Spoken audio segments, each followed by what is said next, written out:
Victorian etiquette rules that would drive you insane today. So before you get comfortable, take a moment to like the video and subscribe, but only if you genuinely enjoy what I do here. And let me know in the comments where you're tuning in from and what time it is for you. It's always fascinating to see who's joining us from around the world. Now dim the lights, maybe turn on a fan for that soft background hum, and let's ease into tonight's journey together. Tonight we're stepping into the suffocating world of Victorian etiquette. Not the romanticized version you see in period dramas, but the actual soul-crushing reality of trying to navigate daily life when every gesture, every word, every breath had rules attached to it. You're about to discover why even the simple act of eating an orange could destroy your social standing forever. Why walking up the wrong side of a staircase might mark you as irredeemably common, and why the Victorians turned the basic human function of greeting another person into something that required more planning than a military campaign. So settle in, because we're about to live through the most elaborately ridiculous social system in human history. One wrong move and you'd find yourself socially dead before tea time. You wake up on a crisp London morning in 1875. The gas lamp outside your window casts a sickly yellow glow through curtains that haven't been properly washed in months, because proper ladies don't discuss such mundane matters as laundry with the help. That would be vulgar. The first thing you notice isn't the cold seeping through the walls of your modest townhouse or the persistent smell of coal smoke that clings to everything in the city. No, the first thing that hits you is the crushing weight of everything you need to remember just to make it through breakfast without committing social suicide. You're not wealthy enough to have a lady's maid, which means you're about to attempt the Victorian equivalent of assembling IKEA furniture while blindfolded. Getting dressed in 1875 isn't something you do. It's something that happens to you layer by suffocating layer. First comes the chemise, a loose cotton undergarment that's about as exciting as it sounds. This is followed by your drawers, which are actually two separate leg coverings tied at the waist, because apparently the Victorians found the concept of sewn-together underwear morally threatening. Each leg has to be tied individually, and if you're in a hurry, you'll inevitably tie them wrong and spend the rest of the day with fabric bunching in places that make walking feel like a personal assault. Then comes the corset. Ah, the corset. If you've ever wondered what it feels like to be slowly crushed by a very polite python Victorian shapewear, has you covered. This isn't the decorative costume piece you see in movies. This is 18 inches of whalebone steel and misogyny designed to reshape your internal organs into something more aesthetically pleasing to people who will never have to wear one. You need help lacing it, but you don't have help, so you'll tie it to your bedpost and walk forward until you can't breathe. The goal isn't comfort. The goal is achieving a waist measurement that suggests you survive on nothing but anxiety and cucumber sandwiches, which coincidentally might actually be accurate. Over the corset goes your bustle, a wire and horsehair contraption that makes you approximately the width of a small carriage. This is attached to your waist with more ties and ribbons than a maypole. The bustle serves no practical purpose whatsoever except to ensure that you cannot sit properly fit through doorways without turning sideways, or have any hope of grace if you happen to fall down. But it does make your silhouette look fashionably ridiculous, which is apparently worth the trade-off of being able to move through the world like a normal human being. Next come the stockings, knee-high cotton affairs held up by garters that will spend the day trying to strangle your circulation. These must be perfectly smooth, because a wrinkled stocking is a sign of poor character and loose morals. This is followed by at least two petticoats, each more voluminous than the last, until you're wearing approximately 40 pounds of fabric and wondering if this is what being a walking tent feels like. Finally, the dress itself. This isn't just clothing, it's architectural engineering. The sleeves alone require structural support. The skirt contains enough material to upholster a small sofa, and every button of which there are approximately 73 needs to be fastened with the precision of a Swiss watchmaker. By the time you're fully dressed, you've been at it for nearly 2 hours, you can barely move, and you're already exhausted.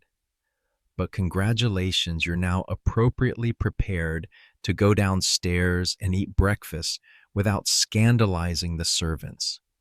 The shoes deserve their own special mention.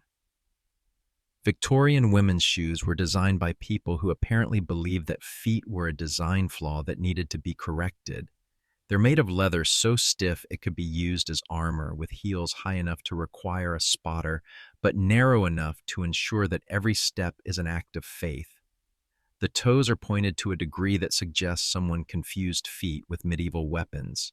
Walking in Victorian shoes is like trying to balance on stilts while wearing ice skates, on cobblestones, in the fog, while carrying a parasol and maintaining perfect posture. It's a miracle any Victorian woman ever made it to her destination with her dignity intact. But shoes aren't just footwear. They're a moral statement. The height of your heel indicates your social status. The pointedness of your toe suggests your refinement. The cleanliness of your leather reflects the state of your soul. Get any of these wrong, and you might as well tattoo peasant on your forehead. And God help you if you're caught showing ankle. Victorian society believed that the glimpse of a woman's ankle could drive men into uncontrollable frenzies of lust. Apparently, Victorian men were so sexually repressed that the sight of a joint could cause immediate moral collapse. This meant that every step had to be carefully calculated to ensure your dress hem stayed at exactly the right length, long enough to maintain modesty, short enough to avoid tripping over your own skirt and tumbling down the stairs like a fabric avalanche. Your hair is another battlefield entirely. Victorian hairstyles weren't just complicated, they were architectural marvels that required engineering degrees to maintain. The popular styles involved creating elaborate sculptures on top of your head using your own hair, several pounds of false hair wire frameworks, and enough hairpins to supply a small army. The process begins with brushing your hair with exactly 100 strokes. Not 99, not 101. 100, because apparently Victorian hair had a very specific tolerance for brush contact. Then comes the braiding, twisting, pinning, and general architectural construction that will turn your head into something resembling a topiary garden. This takes another hour minimum, and it has to be perfect because your hairstyle broadcasts your social status, your moral character, and your marriageability to everyone who sees you. A loose pin suggests loose morals. A hair out of place indicates a life out of control.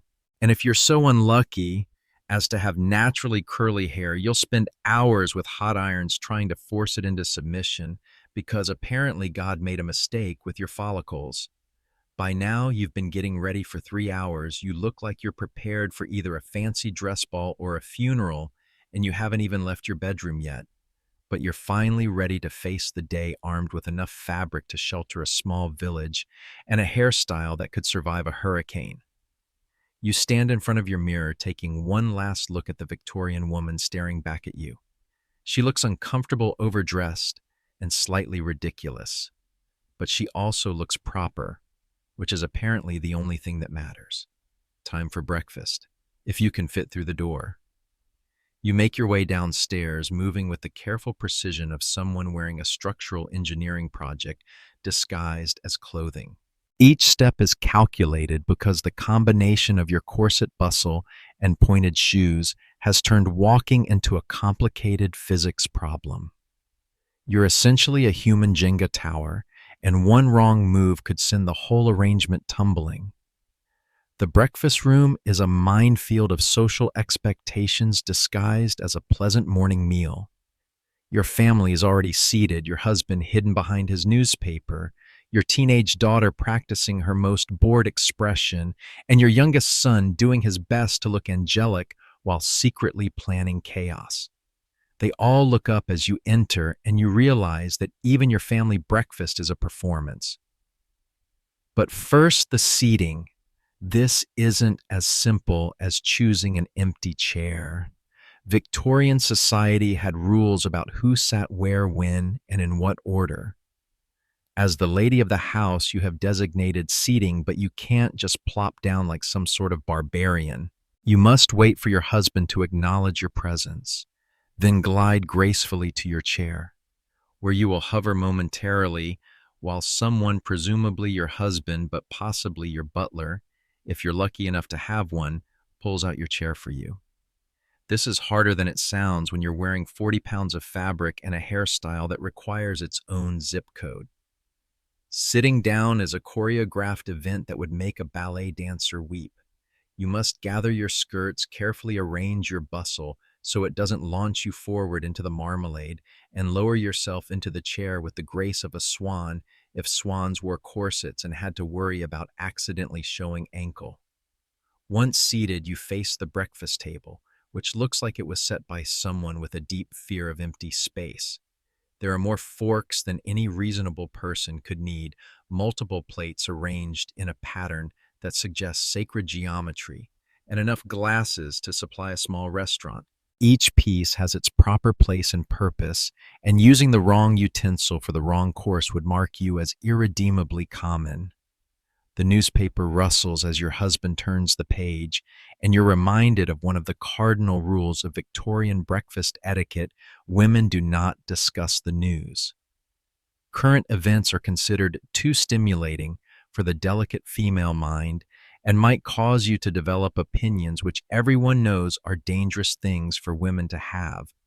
Instead, you're expected to make gentle conversation about the weather, the flowers in the garden, or perhaps the upcoming social obligations that will consume your day. Lovely morning, isn't it? You venture because commenting on the weather is always safe territory. Your husband makes a non-committal grunt from behind his paper. This is considered an acceptable response. Victorian men weren't expected to be particularly engaging at breakfast. They had important business to think about, money to make, empires to expand, women to ignore. Breakfast conversation was just another item on their list of marital obligations, ranking somewhere between remember anniversary and don't track mud through the house. The food arrives carried by servants who move with practiced silence. They've been trained to be essentially invisible, which is perfect because acknowledging their existence too directly would be awkward for everyone involved. You smile politely and murmur a quiet thank you, because completely ignoring them would be rude, but anything more enthusiastic would suggest you don't understand your place in the social hierarchy. Now comes the real challenge: eating breakfast without committing any social crimes. Let's start with the eggs. There are rules about eggs. Many, many rules. If you're having a soft-boiled egg, you must crack it carefully at the top using your spoon to create a neat opening. Attacking it with your knife like some sort of egg barbarian is absolutely forbidden. The shell fragments must be placed neatly on the side of your plate, not scattered about like evidence of a breakfast massacre. But here's where it gets complicated. You must eat the egg efficiently but not quickly. Eating too fast suggests you're hungry, which implies you don't get enough food at home, which reflects poorly on your husband's ability to provide for you. Eating too slowly suggests you're not grateful for the meal, which makes you appear ungrateful and spoiled. You need to find the perfect middle ground: appreciative, but not desperate; delicate, but not wasteful. The toast presents its own challenges. You cannot simply bite into it like a sandwich. That would be vulgar. Instead, you must break it into small pieces with your hands, butter each piece individually, and eat it in tiny, ladylike bites. The buttering process alone is an art form. Too much butter suggests gluttony. Too little suggests you're putting on airs. The butter must be spread evenly, but not so precisely that it looks like you're performing surgery on your breakfast. And for the love of all that is holy, do not let your butter touch the jam. They must be kept strictly separated on your plate, like two armies maintaining an uneasy truce. Mixing them would be, well, no one is quite sure what would happen, but everyone agrees it would be terrible. The jam itself requires careful consideration. You don't simply spread it on your toast. You take a small amount on your knife, transfer it to your plate, then use a clean knife to spread it on your toast. Using the same knife for both tasks would contaminate the jam pot, which is apparently a crime against civilization. This means you need multiple knives for a single piece of toast, which explains why Victorian breakfast tables looked like they were expecting a small war to break out over the marmalade. Tea service is another elaborate ritual disguised as a beverage. You don't pour your own tea, even if you're perfectly capable of handling a teapot, without causing an international incident. Tea is poured by the lady of the house, which is you, but only after it has been properly prepared by the servants who have followed a precise ritual that involves warming the pot, measuring the leaves, timing the steeping, and presumably saying a small prayer to the tea gods. When pouring, you must hold the teapot with both hands, one on the handle, one supporting the bottom. This is supposedly to prevent spills, but really it's just another way to make a simple task complicated. The tea must be poured steadily without splashing, and at just the right height to avoid creating bubbles which are considered unsightly. Sugar is added with special tongs, never with a spoon, and definitely never with your fingers, no matter how clean they are. The number of sugar cubes you take is observed and noted by everyone at the table because apparently your sugar consumption reflects your moral character. Too much suggests lack of self-control. Too little suggests you're being pretentious. Milk is a whole separate controversy. Some people believe milk should be added first, others insist it should go in after the tea. Both sides have passionate opinions about why their method is superior, and choosing wrong could result in subtle social shunning that lasts for generations. It's like a civil war fought with dairy products. Stirring your tea is yet another minefield. You must stir gently in a back and forth motion, never in circles, because circular stirring is apparently what the lower classes do. The spoon must not touch the sides of the cup, must not make any noise, and must be placed quietly on the saucer when finished. Leaving it in the cup would be like leaving a fork in your hair, technically possible, but deeply unsettling to civilized society. Drinking the tea requires its own set of skills. You must lift the cup and saucer together, raising them to chest height, then bring the cup to your lips while maintaining perfect posture. Slurping is forbidden, obviously, but so is drinking too quietly, because that might suggest you're not enjoying it, which would be insulting to your hostess, even though you are the hostess. Victorian logic was not concerned with consistency. Meanwhile, your daughter is demonstrating the proper way to eat porridge, small spoonfuls taken from the side of the bowl, never the middle, because eating from the center would create an unsightly crater. Your son is carefully cutting his sausage into precise uniform pieces because uneven cuts suggest a lack of attention to detail, which reflects poorly on his upbringing. Every bite, every sip, every gesture is being observed and judged according to standards that seem designed by people who had far too much time on their hands and far too little actual work to do. You're not just having breakfast. You're participating in an elaborate social ritual where one wrong move could brand you as hopelessly common for the rest of your natural life. And this is just breakfast. You still have an entire day of social navigation ahead of you, each meal, each interaction, each moment, loaded with opportunities to accidentally reveal that you're not quite as refined as your corset pretends you are. You finish your tea, place your cup precisely in the center of the saucer, and prepare to face whatever social challenges the day might bring. At least breakfast is over, Now you just have to survive lunch, afternoon tea, dinner, and an evening of entertainment without destroying your family's reputation. How hard could it be? By mid-morning, you've survived breakfast without any major social disasters, which feels like a small miracle. You have successfully navigated the treacherous waters of egg consumption, demonstrated proper tea etiquette, and managed to eat toast without looking like a barbarian. Your family has dispersed to their various daily activities, your husband to his office, your children to their lessons, and you're left to face one of the most terrifying aspects of Victorian daily life: receiving visitors. The morning visiting hours are about to begin, and your drawing room needs to be transformed from a family space into a theater of social performance. This isn't just tidying up, it's staging a production where you're simultaneously the director, lead actress, and theater critic. First, the room itself must be perfect, not clean perfect. Every cushion must be arranged with mathematical precision. Every book on the side table must be carefully chosen to suggest your intellectual depth without implying you actually read anything controversial. The flowers must be fresh, but not ostentatious, beautiful, but not show-offy, present, but not dominating the conversation.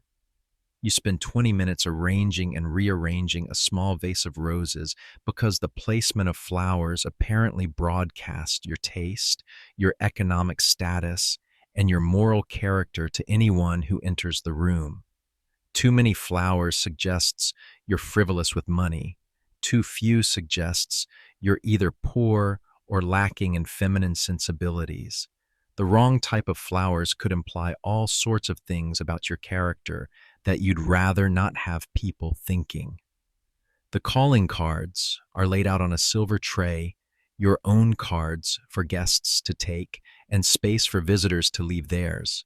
These aren't just pieces of paper, they're tiny ambassadors of your social standing.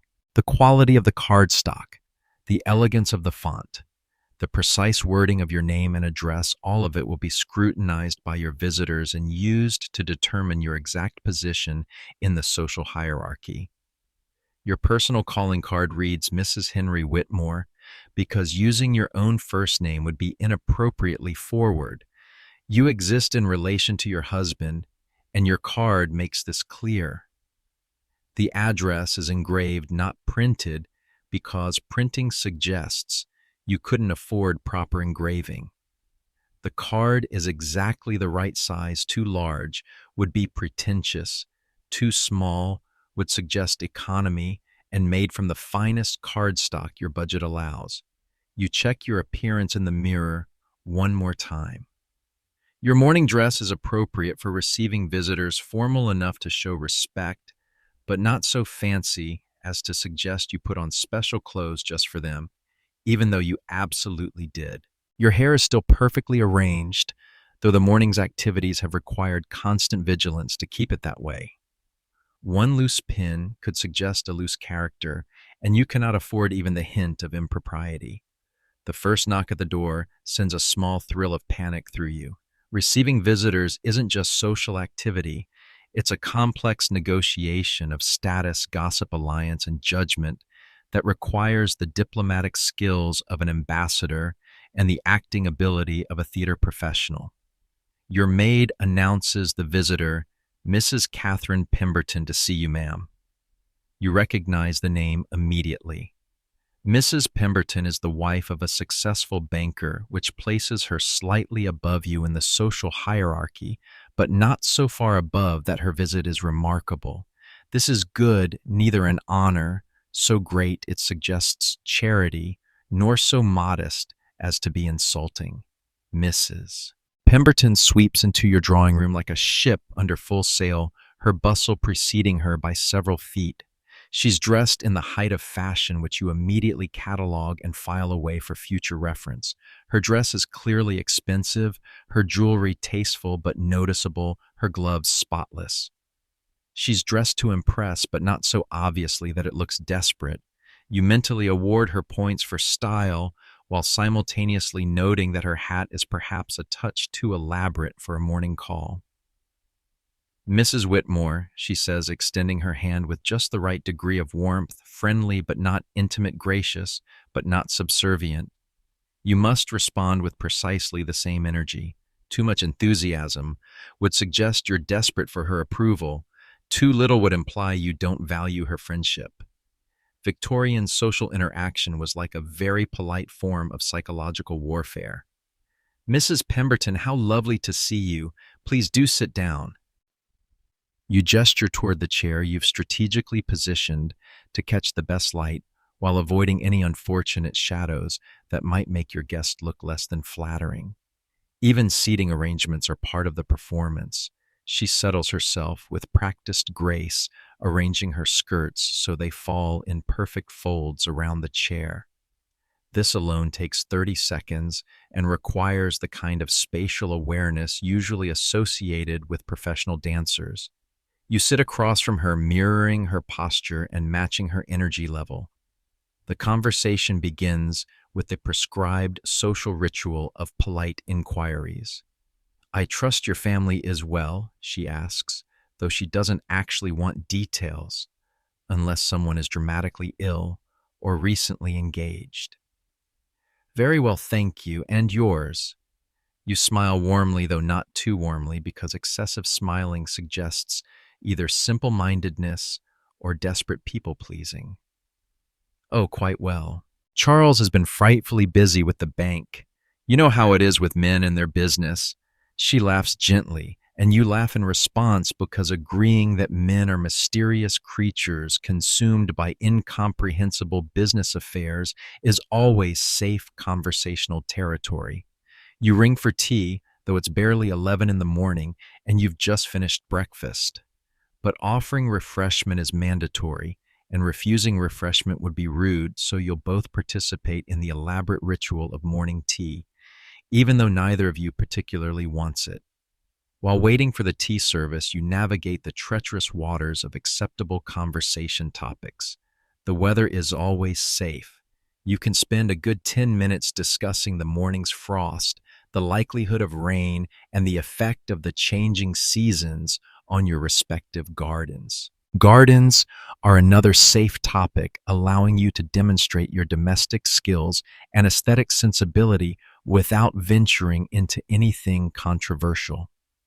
"Your roses were magnificent this summer," Mrs. Pemberton observes, though she's never actually seen your roses. This is simply a polite opening for you to discuss your gardening efforts. "How kind of you to say. I do try to take an interest in the garden, though I'm hardly an expert." Self-deprecation is essential. Claiming expertise would be boastful, but showing no interest would suggest unfemininity. The tea arrives, and you begin the elaborate ritual of tea service. Mrs. Pemberton watches closely as you pour, noting your technique, your grace, your adherence to proper form. You're being tested, and you know it. Every movement is judged: the steadiness of your pour, the elegance of your wrist, the precision with which you arrange the cups and saucers. "Sugar?" you ask, holding the silver tongs poised over the sugar bowl. "Just one, thank you." She's watching to see if you remember this preference for future visits. Remembering such details is a mark of good breeding and proper attention to your guests. As you hand her the cup and saucer, your fingers briefly touch hers, a moment of human contact in this elaborately choreographed dance of social interaction. She accepts the tea with a gracious nod and takes a delicate sip, her eyes closing briefly in appreciation. "Lovely tea," she murmurs, though it's exactly the same tea served in every respectable household in London. The praise isn't about the tea. It's about acknowledging your role as hostess and showing proper appreciation for your hospitality. Now comes the real purpose of the visit, the exchange of information. This isn't called gossip, of course. That would be vulgar. This is simply sharing news of mutual friends and discussing matters of general interest to ladies of quality. "I saw Mrs. Richardson at the milliner's yesterday," Mrs. Pemberton begins settling into her chair with the satisfaction of someone about to share particularly interesting intelligence. She was ordering a new hat quite elaborate with peacock feathers and silk flowers. Apparently, she's attending the Winterbottom's ball next week. This single sentence contains multiple layers of information. Mrs. Richardson has disposable income for elaborate hats. She's been invited to an exclusive social event, and she's confident enough in her social standing to wear peacock feathers, which are considered rather bold. You file this information away while formulating your response. How nice for her. The Winterbottoms always host such elegant affairs. You're being carefully neutral, praising the hosts, while not directly commenting on Mrs. Richardson's hat choice or social climbing. Indeed, though I do wonder if peacock feathers are quite appropriate for a lady of her circumstances. Mrs. Pemberton's pause is pregnant with implication. She's suggesting that Mrs. Richardson is overstepping her social position, but she's doing it indirectly, allowing you to draw your own conclusions. This is dangerous territory. Agree too enthusiastically, and you might be seen as catty. Defend Mrs. Richardson too strongly, and you might offend Mrs. Pemberton. The art of Victorian conversation lay in navigating these subtle implications without committing yourself to any position too firmly. Fashion can be so difficult to navigate, you say diplomatically. What suits one lady perfectly may not be quite right for another. This allows both of you to maintain your superior taste while not directly criticizing anyone. The conversation continues in this delicate dance of implication and inference. You discuss the upcoming social season, the recent sermon at St. Paul's, commenting on the moral lessons without appearing too religious or too secular, and the general state of society, deploring modern looseness while not seeming old-fashioned. Through it all, you're both performing femininity as the Victorians understood it, gentle, refined, interested in domestic and social matters, but not too worldly moral, but not preachy intelligent, but not threatening. It's an exhausting performance that requires constant vigilance and absolute precision. After exactly 20 minutes, not 15, which would be rushed, not 30, which would be presumptuous, Mrs. Pemberton begins the delicate process of taking her leave. This is as choreographed as her arrival, involving the proper expressions of gratitude, the appropriate level of invitation to return, and the precise timing of your escort to the door. As she departs, you both know that this visit will be analyzed, discussed, and used as social intelligence in future conversations. Your performance as hostess will be evaluated and reported. Her appearance, conversation, and manner will be similarly scrutinized. Neither of you is simply visiting a friend. You're participating in an elaborate system of social surveillance disguised as polite society. You close the door behind her and lean against it for a moment, exhausted by the effort of being perfectly proper for 20 minutes. And this is just the first visitor of the day. Your morning visiting hours have only just begun.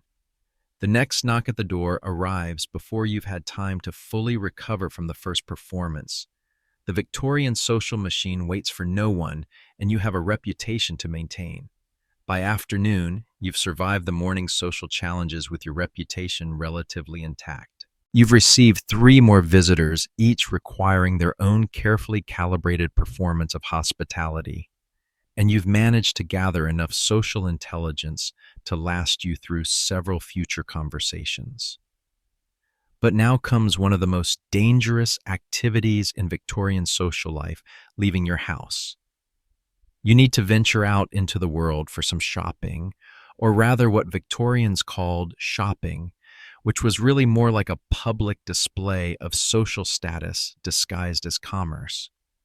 But first, you must prepare for the gauntlet of public scrutiny that awaits any respectable woman who dares to appear on the streets of London. Getting dressed for public appearance is even more complex than your morning routine. Your walking dress must strike the perfect balance between fashionable and practical, elegant and modest, expensive looking but not ostentatious. You choose a dark blue silk with intricate black trim, fashionable enough to show you keep up with style, dark enough to hide the inevitable dirt from London's filthy streets. The accessories require careful consideration. Your gloves must be spotless, which means you'll need to bring extra pairs because London has a way of destroying white kid leather within minutes of exposure to its atmosphere. Your hat must be secured with enough pins to survive a moderate windstorm while appearing effortlessly perched on your carefully constructed hairstyle. Your parasol is not just protection from the sun, it's a social prop, a defense mechanism, and a status symbol, all rolled into one elegantly carved handle. The quality of your parasol speaks volumes about your social position, and the way you carry it broadcasts your breeding to everyone you encounter. Hold it too high and you look pretentious, too low and you appear common. The angle must be just so suggesting natural grace while providing actual shade. But the most important consideration is your companion. A respectable Victorian lady does not venture out alone, at least not for any distance beyond her immediate neighborhood. Unaccompanied women on the streets are subject to speculation, gossip, and the sort of attention that could ruin a reputation faster than you can say moral turpitude.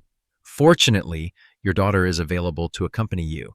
At 16, she's old enough to serve as a companion while young enough to require your guidance and protection.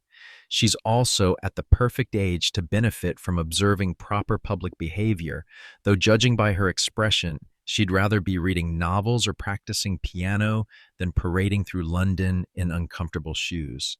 Must we really go out? She sighs, adjusting her own hat with the practiced weariness of someone who's been dressed by committee every day of her life. Can't we just send Mary to the shops? You give her the look that every Victorian mother had perfected, equal parts disappointment and instruction. A lady does not send servants to handle matters she should attend to personally. Besides, it's important for you to be seen in society. How else will people know what a well-brought-up young woman you've become? This is partly true and partly Victorian social mythology. The real reason you need to go shopping yourself is that selecting ribbons, fabrics, and other feminine accessories requires the sort of discernment that can only come from proper breeding. Sending a servant would suggest either laziness or lack of taste, both of which could damage your social standing. Your daughter sighs again but doesn't argue further. She's been trained in the Victorian art of resigned compliance, though you can see in her eyes the same exhaustion you feel at the constant performance of propriety. Together you step out into the London afternoon, immediately assaulted by the city's aggressive atmosphere. The air tastes of coal smoke, horse manure, and industrial progress. The streets are a chaos of carriages, pedestrians, and vendors, all moving with the urgent energy of a city that's growing faster than it can manage. Walking down a Victorian street is like navigating a social minefield while performing ballet. Every step must be calculated, every gesture observed, every interaction managed according to rules that seem designed by people who had never actually tried to walk anywhere. Your first challenge is the sidewalk itself, which is shared with pedestrians of all social classes. The art of walking in Victorian society involves a complex system of right-of-way that depends on gender, age, social status, and the direction you're traveling. As a lady, you have certain privileges, but you also have responsibilities.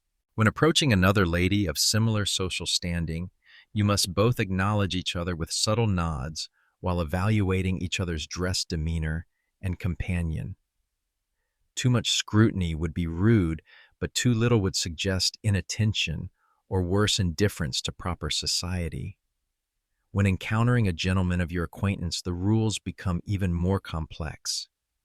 He must acknowledge you first, removing his hat and bowing slightly. You respond with a gracious nod, but not too enthusiastic, because excessive friendliness with men in public could be misconstrued. If he's someone you know well, you might allow a brief conversation, but only if your daughter is present to serve as a proper chaperone. Unknown gentlemen present their own challenges.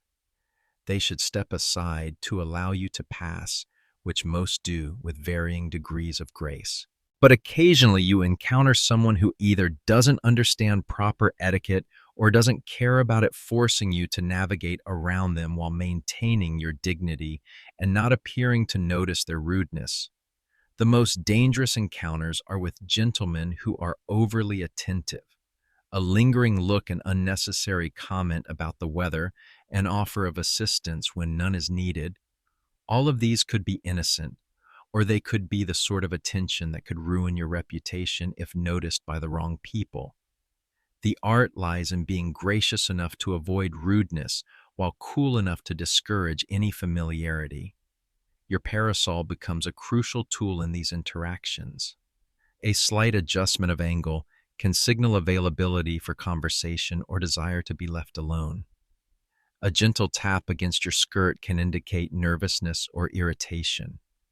The way you hold it while walking broadcasts your confidence, your breathing, and your awareness of your surroundings. But the sidewalk is just the beginning of your public navigation challenges. Crossing the street is a full contact sport that requires military-level planning and execution. Victorian London streets are filled with horse-drawn traffic moving at various speeds, with varying levels of regard for pedestrian safety.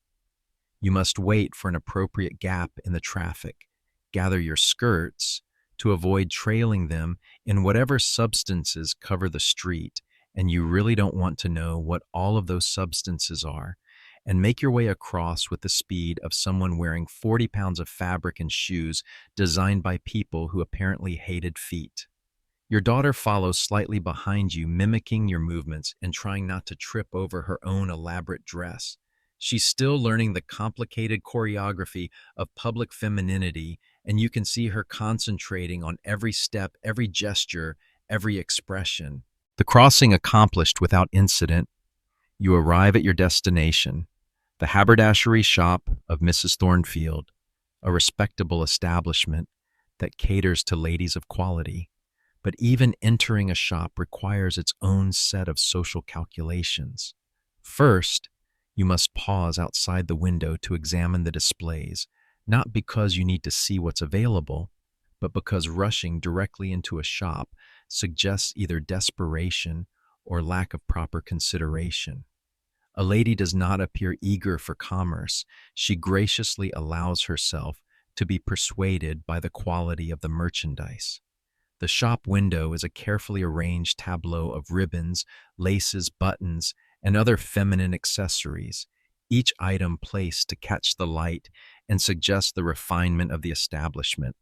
You study the display with the sort of attention usually reserved for religious artifacts, because your choice of haberdashery says as much about your taste and status as your choice of church.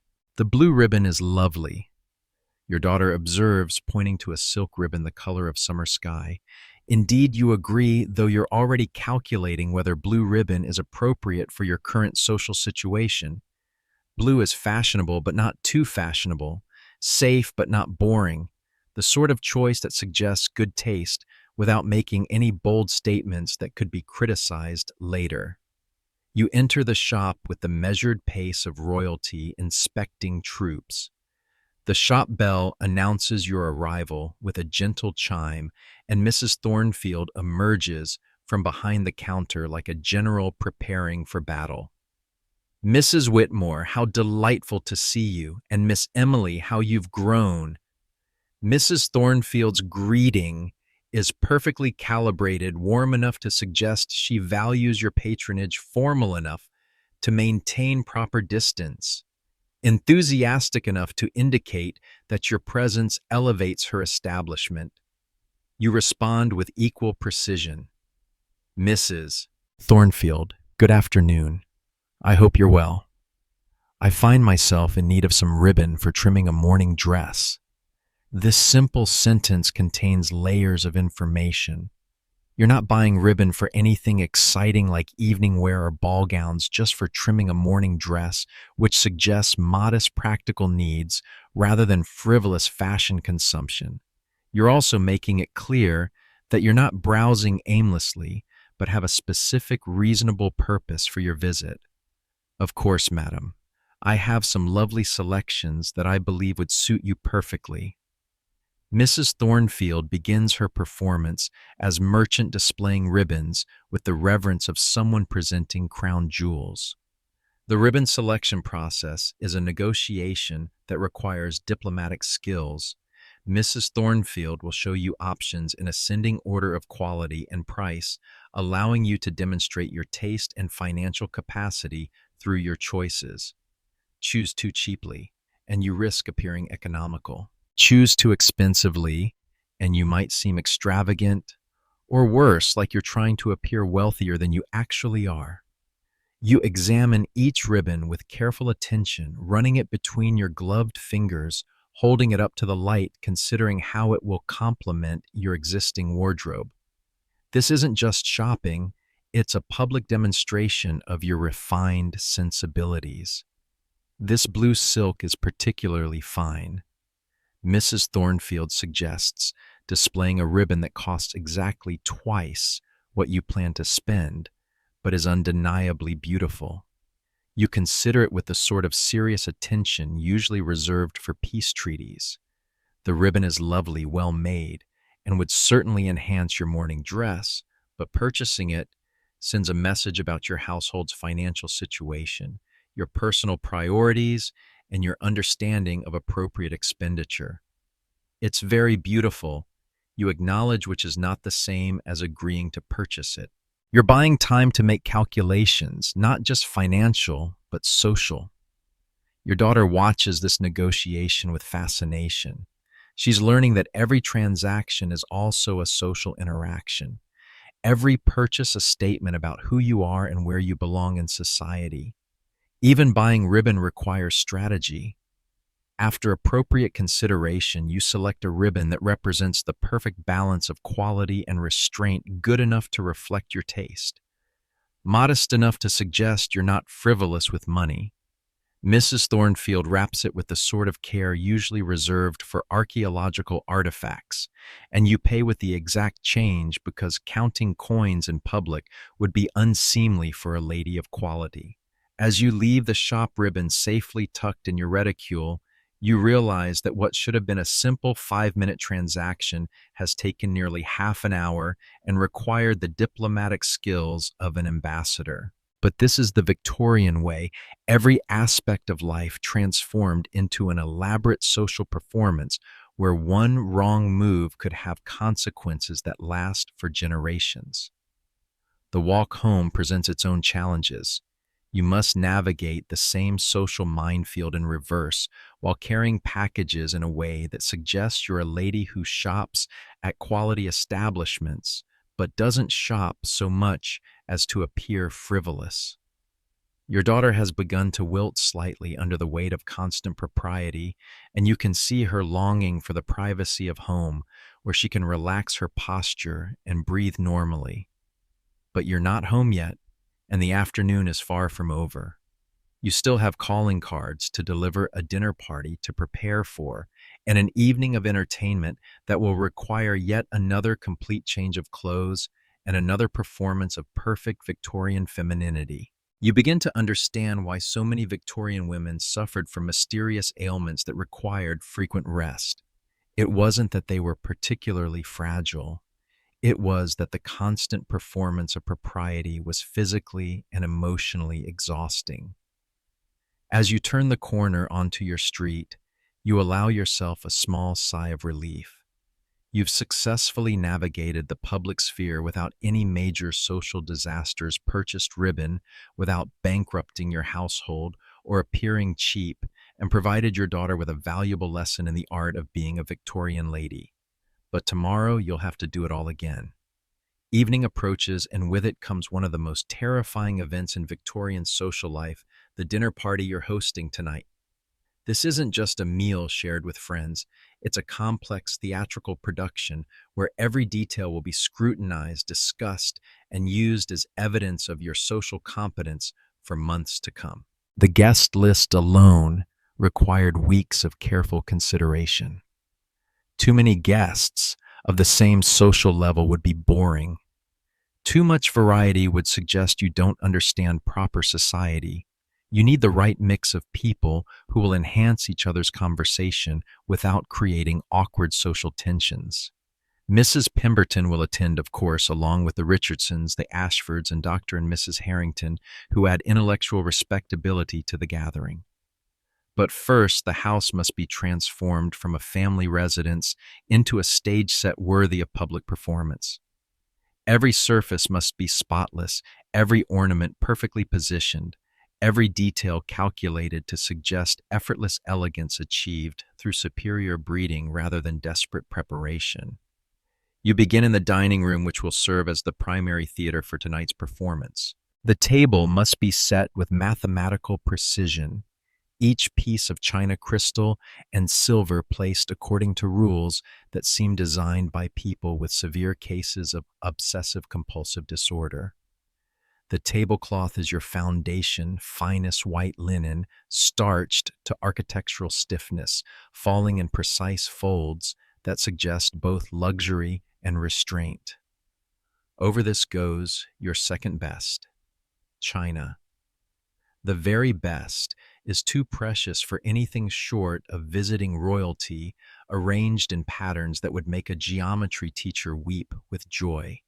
Each place setting requires multiple plates, a service plate, a soup plate, a fish plate, a meat plate, and a dessert plate arranged in ascending order of size, like Russian nesting dolls made of porcelain. The logic behind this elaborate system is that different foods require different plates, and mixing them would be like wearing evening gloves to breakfast, technically possible, but deeply wrong. The cutlery arrangement resembles a small armory deployed for peaceful purposes. Each guest requires multiple forks, knives, and spoons arranged in precise order of use from outside to inside. Fish knife, meat, knife, soup, spoon, dessert, spoon, fish fork, meat, fork, salad, fork, each with its specific purpose and proper position. Using the wrong utensil for the wrong course would mark you as irredeemably common, like wearing your bedroom slippers to church. Crystal glasses multiply like elegant mushrooms across the table surface. Water glasses, wine glasses, sherry glasses, port glasses, each designed for specific beverages and positioned according to when they'll be used during the meal.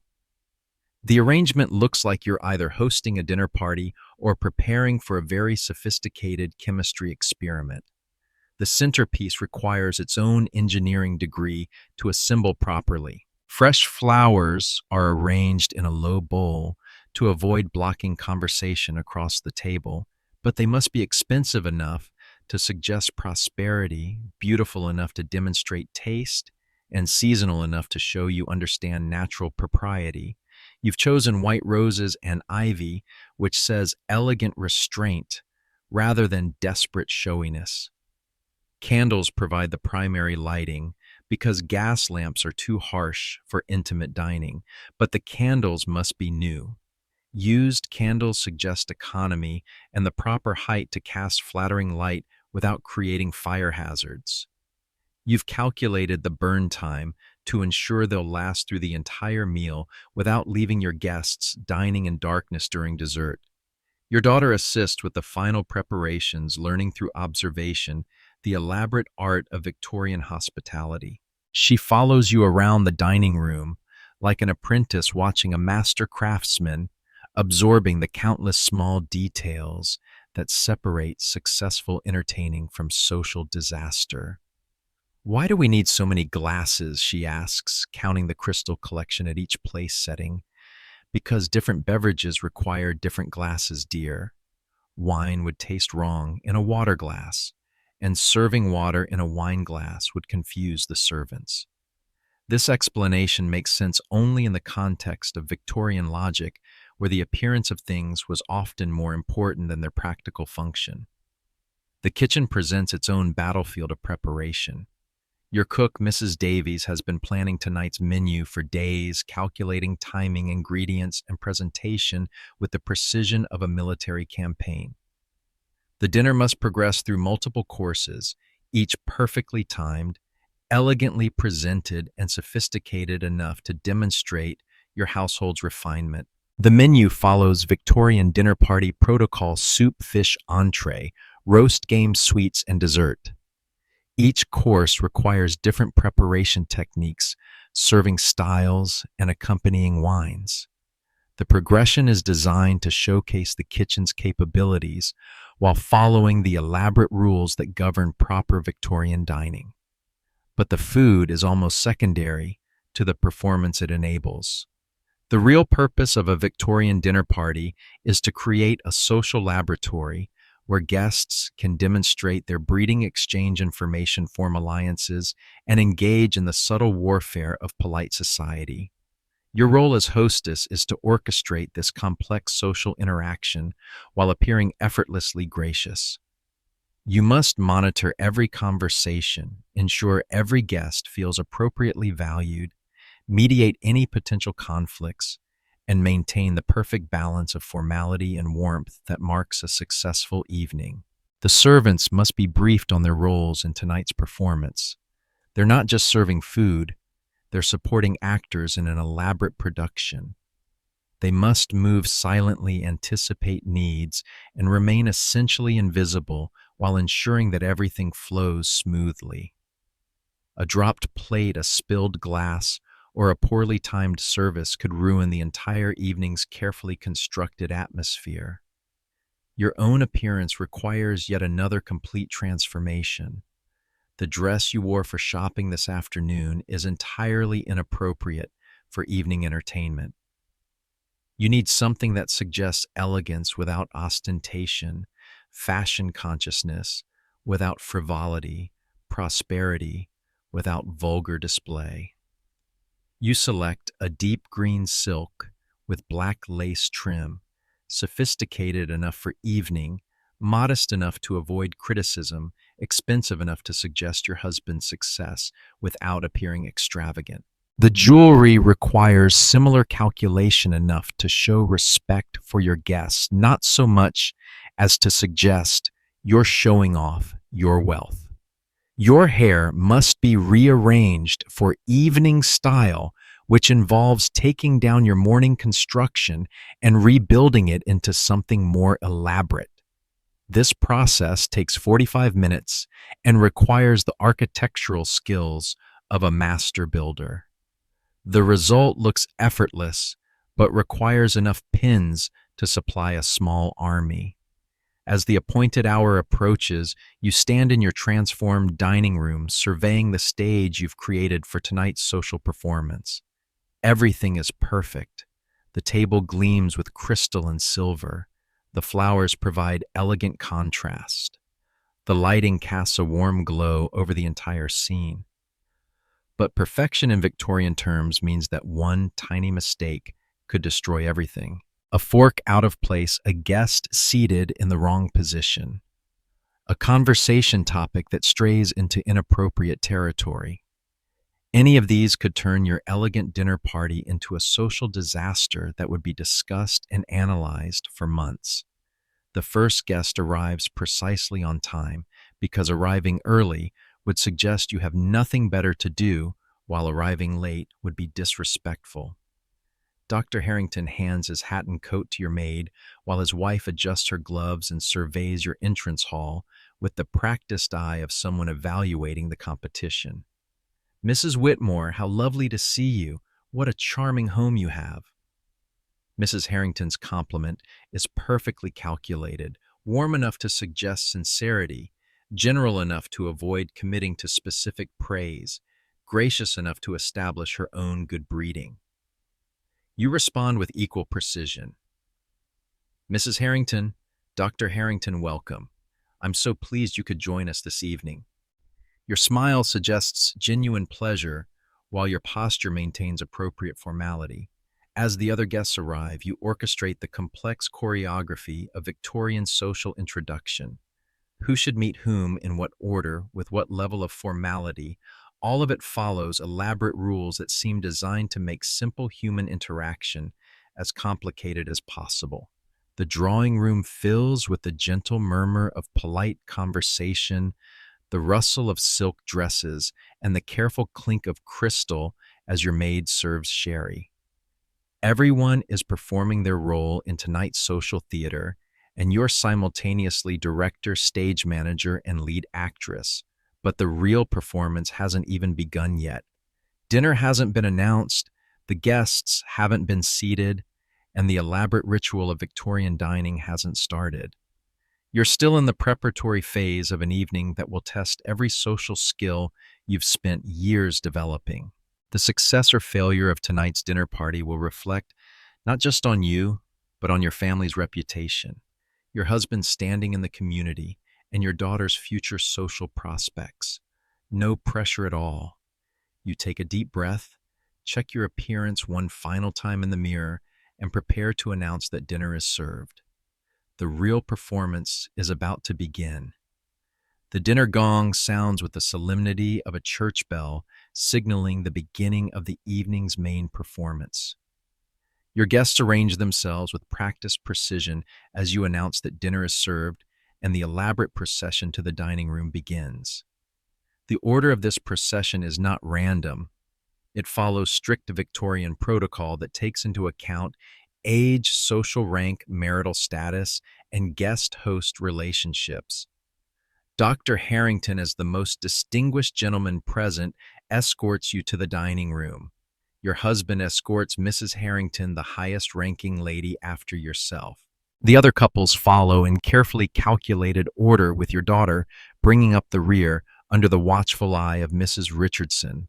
This isn't just walking to dinner, it's a public demonstration of social hierarchy that everyone understands and no one questions. Getting the order wrong would be like starting an opera in the middle of the second act, technically possible, but deeply disturbing to anyone who understands how these things are supposed to work. The dining room transformed by candlelight and crystal gleams like a stage set. Your guests pause momentarily to admire the table setting, because failing to notice your hostess's efforts would be rude, while gushing too enthusiastically would suggest they don't see such elegance regularly in their own homes.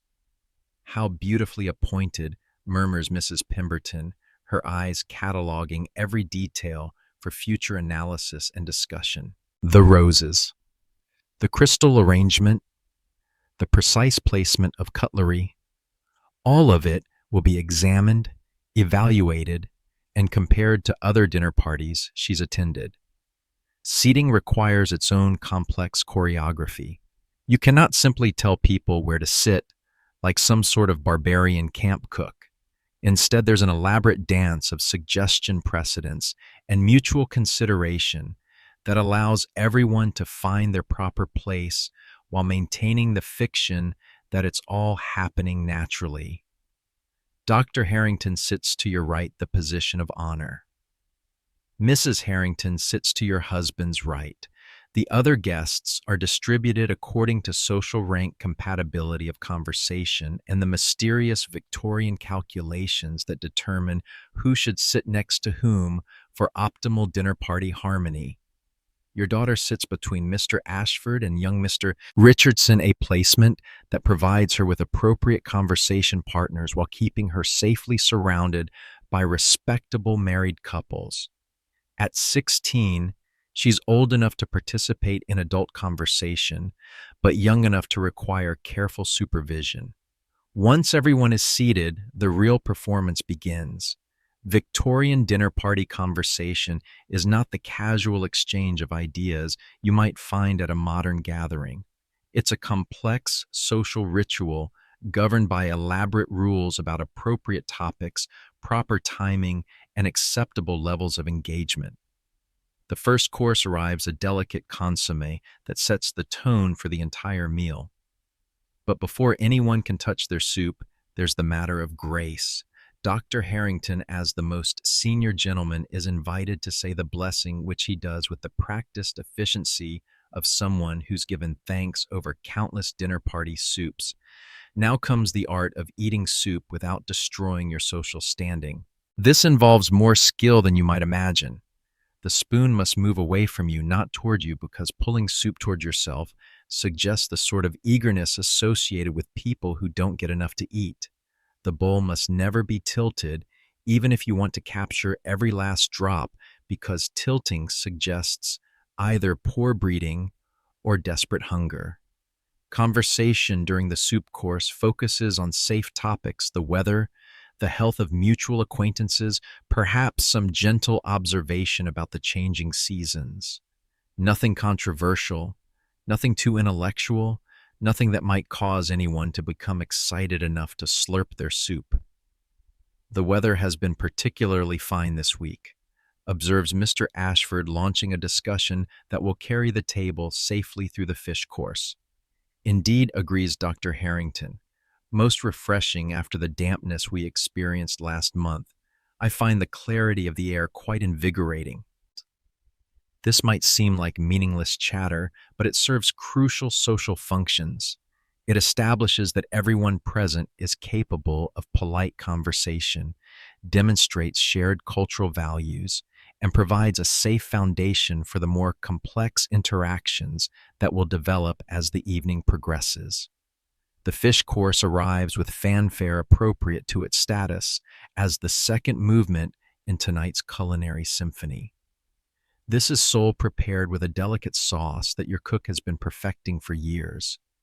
The presentation is flawless, the fish arranged on silver platters garnished with carefully carved vegetables that look almost too beautiful to eat. But eating it requires mastering yet another set of utensil protocols. Fish requires its own specialized knife and fork designed specifically for deboning without mixing flavors. Using your regular dinner knife on fish would be like wearing your gardening clothes to church, technically functional but socially catastrophic. Conversation during the fish course becomes slightly more animated. The guests have relaxed into the evening's rhythm. The wine has begun to do its work, and people start revealing more of their personalities while still maintaining strict adherence to propriety.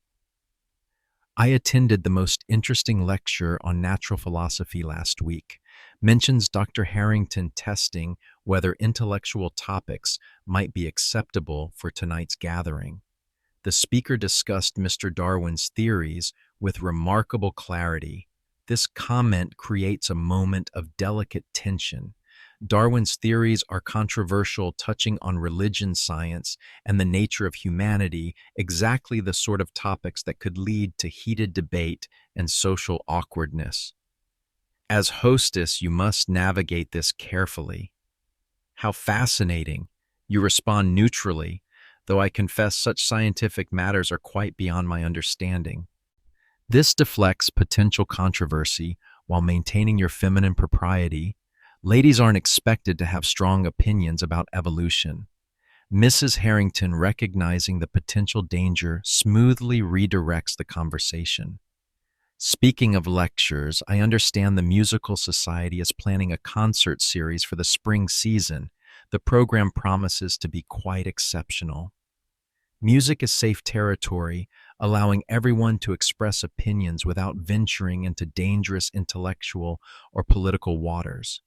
The conversation flows toward topics of culture, entertainment, and social activities, the sort of subjects that can engage everyone without threatening anyone's worldview. The entree course brings lamb prepared with an elaborate sauce that demonstrates your cook's artistic abilities. By now, your guests have settled into the evening's rhythm. Conversations overlap between neighbors, creating the gentle murmur that indicates a successful dinner party. Your role as hostess requires constant vigilance. You must monitor every conversation, ensure no one is being left out, and guide the overall tone without appearing to control it. When you notice that Mr. Richardson seems quiet, You draw him into discussion of his business travels. When Mrs. Ashford begins to dominate conversation about her daughter's piano accomplishments, you gently redirect attention to other topics. This social orchestration requires skills that would make a diplomat proud. You're managing personalities, egos, and conversational dynamics while appearing to simply enjoy your guest's company. One wrong note, a topic that becomes too heated, a guest who feels ignored, a comment that strays into inappropriate territory could ruin the entire evening. The wine flows with careful moderation. Too little would suggest economy or temperance extremism. Too much would lead to the sort of loose conversation that creates scandalous stories. You monitor each glass, ensuring everyone has appropriate refreshment without allowing anyone to become inappropriately relaxed. Your daughter observes all of this with fascination, learning through immersion the complex art of Victorian social interaction. She participates appropriately in conversation while being careful not to express opinions too strongly or draw too much attention to herself. At 16, she's being trained for her future role as hostess and social navigator. The roast course arrives as the evening's crescendo, a magnificent beef roast accompanied by perfectly prepared vegetables that showcase your household's culinary capabilities. This is the moment when your dinner party will be judged most critically. The quality of the roast, the skill of the carving, the elegance of the presentation, all of it reflects on your abilities as a hostess. Your husband carves with practiced precision, creating uniform slices that suggest both skill and prosperity. The carving of the roast is a masculine responsibility that demonstrates his competence as head of household, while your role is to ensure that everyone receives appropriate portions with gracious efficiency. Conversation during the roast course reaches its peak sophistication.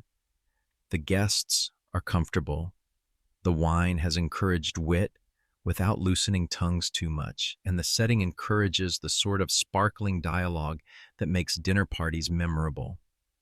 Mrs. Pemberton shares amusing anecdotes about her recent shopping expeditions.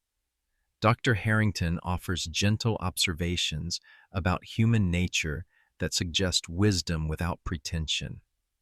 The younger guests contribute energy and fresh perspectives while respecting their elders' conversational precedents. But even at this moment of triumph, you remain vigilant for potential disasters. A spilled glass, an inappropriate comment, a social misstep by any guest could still derail the evening's success. Victorian dinner parties exist in a constant state of potential catastrophe, held together only by everyone's commitment to maintaining the performance. The game course quail prepared with seasonal vegetables signals the approaching conclusion of the meal's savory portion. Conversations become more intimate as guests settle into the evening's final phase. This is when real information gets exchanged, when social alliances are reinforced, and when the seeds of future invitations are planted. As hostess, you begin the delicate process of preparing for the evening's conclusion. Ladies will soon retire to the drawing room, while gentlemen remain for port and cigars. This separation allows for different types of conversation while maintaining proper decorum between the sexes. You catch your daughter's eye and share a small smile of mutual congratulation. She's performed beautifully tonight, demonstrating the social skills you've been teaching her while showing appropriate deference to her elders.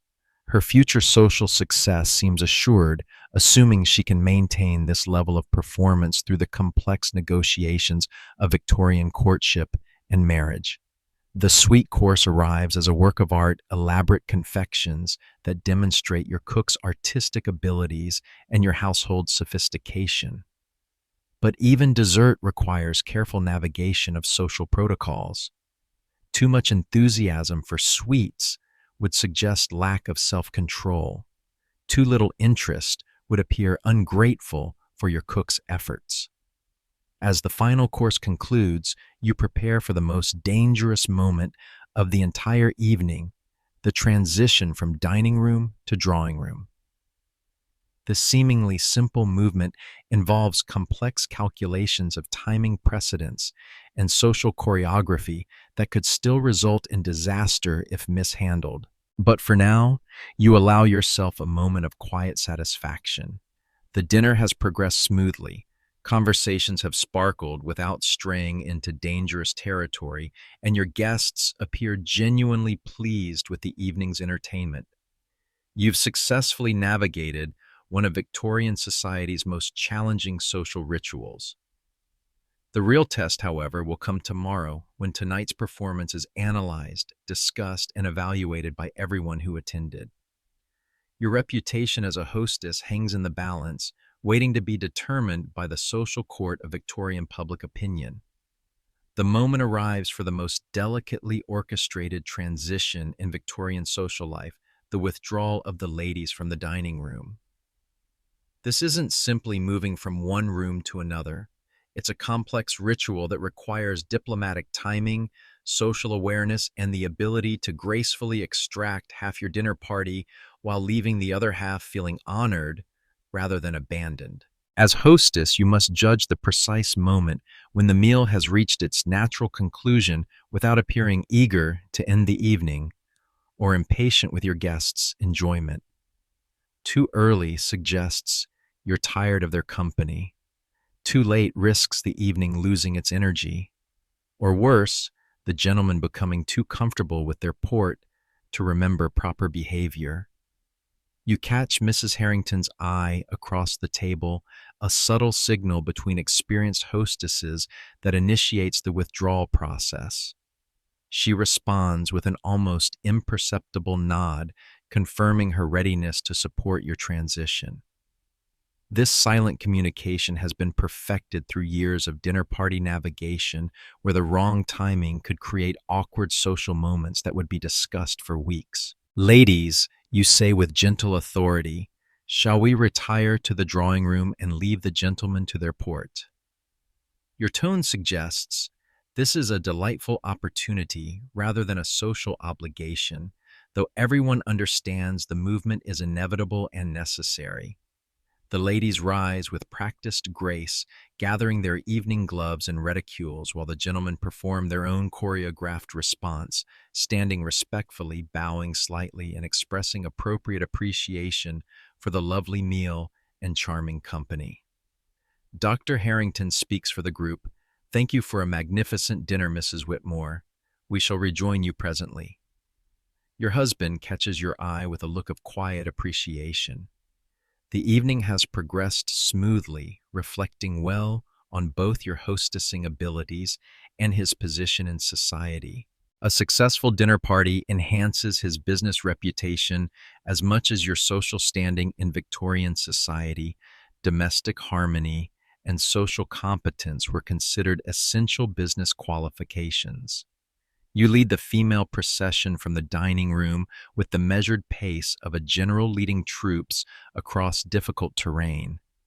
Each step must be calculated to maintain dignity while managing the complexity of long skirts, delicate shoes, and the potential hazards of candlelit corridors.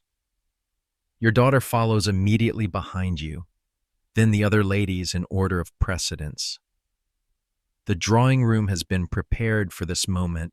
Fires, refreshed candles, replaced cushions plumped, and the tea service arranged with mathematical precision. This room will now become the stage for an entirely different type of social performance, one that allows for more intimate conversation while maintaining all the elaborate protocols that govern proper Victorian feminine interaction. The seating arrangement in the drawing room requires its own diplomatic considerations. The most comfortable chair near the fire goes to Mrs. Harrington, the eldest and highest-ranking lady present. Mrs. Pemberton takes the second-best position, while the younger ladies arrange themselves according to social hierarchy and conversational compatibility. Your daughter, as the youngest present, takes the least prominent seat, but positions herself where she can observe and learn from the more experienced ladies. At 16, she's being inducted into the mysteries of female Victorian social life, the subtle arts of conversation evaluation, and mutual support that exist parallel to but separate from male social structures. What a lovely evening! Mrs. Harrington begins launching the post-dinner analysis that will determine your social reputation for the foreseeable future. Your cook has outdone herself, my dear. That lamb was perfection itself. This opening comment establishes the tone for the evening's evaluation, gracious appreciation rather than critical analysis. But within this framework, every detail of the dinner will be examined, discussed, and filed away for future reference. You're too kind. You respond with appropriate modesty, though internally you're cataloging which specific compliments are being offered and what they suggest about your guests' true opinions. Mrs. Davies has been with us for 3 years now, and I find her skills improve constantly. The mention of your cook's tenure subtly reinforces your household's stability while giving credit where it's due. In Victorian social calculation, the length of a servant's employment reflects both your ability to maintain good staff and your household's general harmony. Mrs. Pemberton contributes her own observations. The presentation was particularly elegant, such attention to detail in the table settings.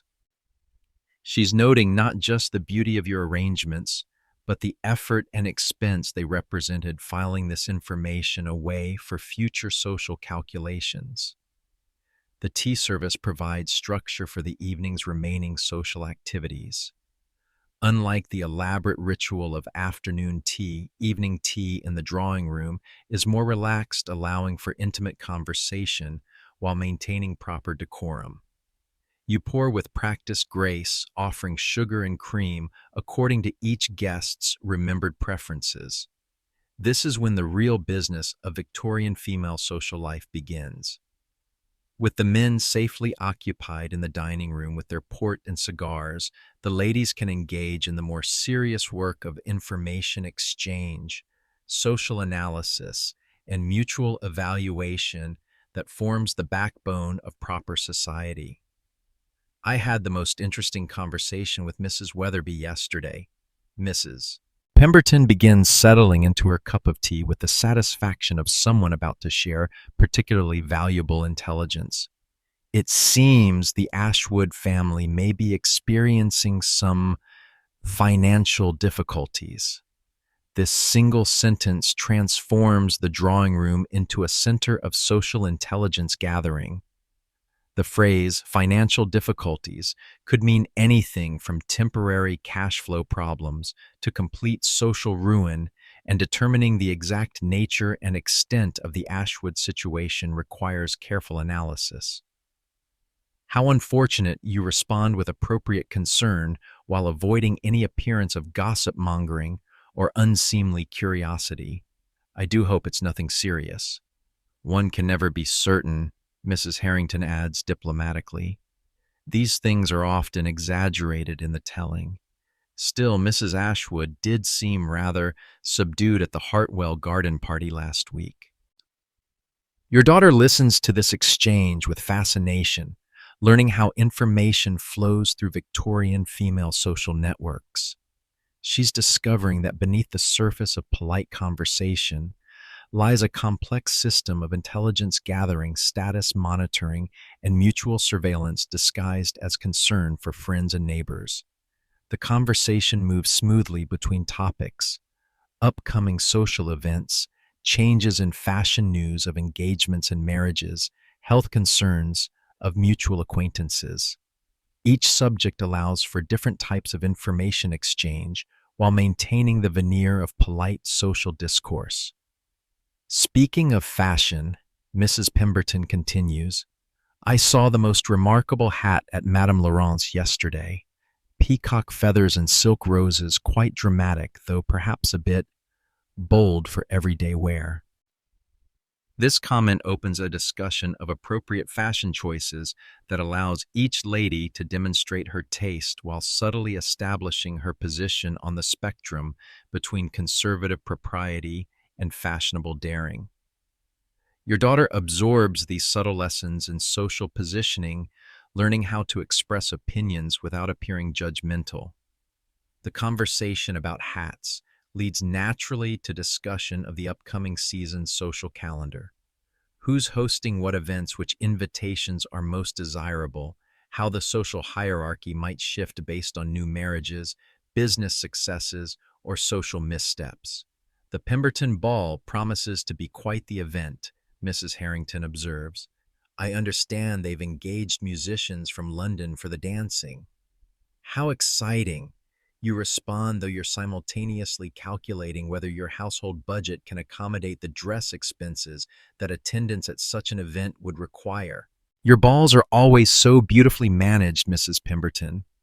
This compliment serves multiple purposes, acknowledging Mrs. Pemberton's social skills, expressing appreciation for past invitations, and subtly suggesting that future invitations would be welcomed.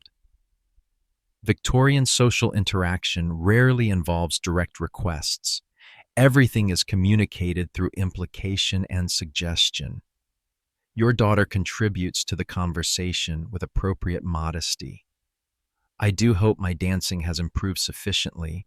I've been practicing the new waltz steps, though I confess they still feel quite complicated. This comment demonstrates her awareness of current social expectations while showing appropriate humility about her abilities. At 16, she's expected to be accomplished in dancing, music, and conversation, but not so confident as to appear immodest or overly assured. The sound of masculine laughter from the dining room reminds everyone that the gentlemen are still occupied with their port and cigars. This separation of the sexes allows for different types of conversation. The men can discuss business, politics, and other subjects considered too stimulating for feminine minds, while the ladies can engage in the social analysis and relationship management that forms the foundation of Victorian society.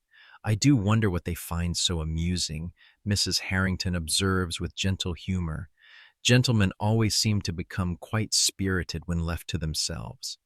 Business talk, most likely, you suggest diplomatically.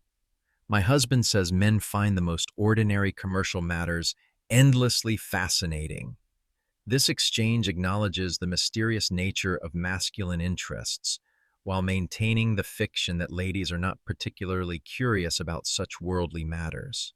In reality, all the women present understand perfectly well that their husbands' business discussions directly affect their own social positions and future prospects. As the evening progresses, the conversation deepens in intimacy while remaining strictly within the bounds of proper decorum. These are the moments when real friendships are cemented, social alliances formed, and the complex negotiations of Victorian female society conducted through layers of implication and suggestion. The drawing room has become a salon where information is exchanged, reputations evaluated, and the social fabric of your community strengthened through shared conversation and mutual understanding. Your role as hostess is to facilitate these connections while ensuring that the evening concludes with everyone feeling valued and properly entertained. But the real test of the evening's success will come in the days and weeks following, when tonight's conversations are analyzed, repeated, and used to determine your family's standing in the complex hierarchy of Victorian social life. For now, though, you can take satisfaction in the gentle murmur of conversation, the satisfied expressions of your guests, and the knowledge that you've successfully navigated another challenging social performance. The evening is drawing toward its natural conclusion, but the most delicate moments still lie ahead: the reunion with the gentlemen, the careful orchestration of departures, and the final impressions that will determine how tonight's dinner party is remembered and discussed in the weeks to come. While the ladies engage in their careful social navigation in the drawing room, the gentlemen remain in the dining room for their own ritualized performance of masculine Victorian society. This separation isn't merely tradition. It's a carefully constructed system that allows each gender to engage in conversations deemed inappropriate for mixed company, while maintaining the fiction that such topics don't interest the other sex. Your husband assumes his role as host with the same careful attention to protocol that you've demonstrated all evening. The port is brought out a vintage that strikes the perfect balance between quality and ostentation, and cigars are offered from a humidor that suggests prosperity without vulgar display. Even masculine relaxation follows elaborate rules in Victorian society. Dr. Harrington accepts both port and cigar with the practiced ease of someone who's navigated countless such evenings. Excellent dinner, Whitmore. Your wife has outdone herself once again. This compliment serves multiple functions: acknowledging your husband's good fortune in marriage, praising your skills as hostess, and establishing the tone for masculine conversation that can acknowledge domestic excellence while focusing on more worldly matters. She does have remarkable talents. Your husband agrees with appropriate pride, though I suspect she finds these entertainments as exhausting as they are rewarding.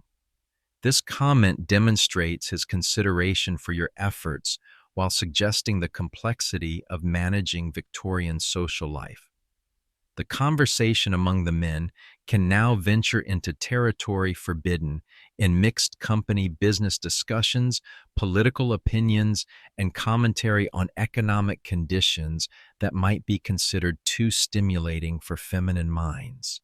This isn't because Victorian men believed women incapable of understanding such matters, but because the elaborate social system required clear boundaries between masculine and feminine spheres of influence. Speaking of rewarding, Mr. Ashford begins settling back with his port. I understand the railway expansion project has received final approval, should prove quite beneficial for local commerce. This opens discussion of business opportunities, investment possibilities, and economic development subjects that allow the men to demonstrate their commercial acumen while sharing information that could affect their mutual prosperity. These conversations serve the same intelligence gathering function as the ladies' social analysis, but focus on financial rather than social capital. Dr. Harrington contributes his perspective as someone who observes society from a unique vantage point. Indeed, though, I confess, I sometimes wonder if we're progressing faster than our social institutions can accommodate. The changes in London alone are quite remarkable. This comment touches on the tension between Victorian confidence in progress and anxiety about social change, a theme that runs through much of 19th century life.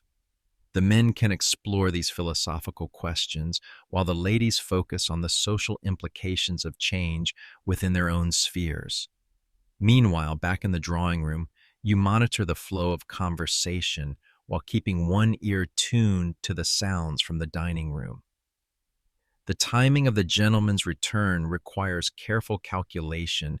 They must have sufficient time for their business discussions without keeping the ladies waiting so long that the evening loses its momentum. Mrs. Pemberton has moved on to discussing the upcoming marriage season and its implications for local society.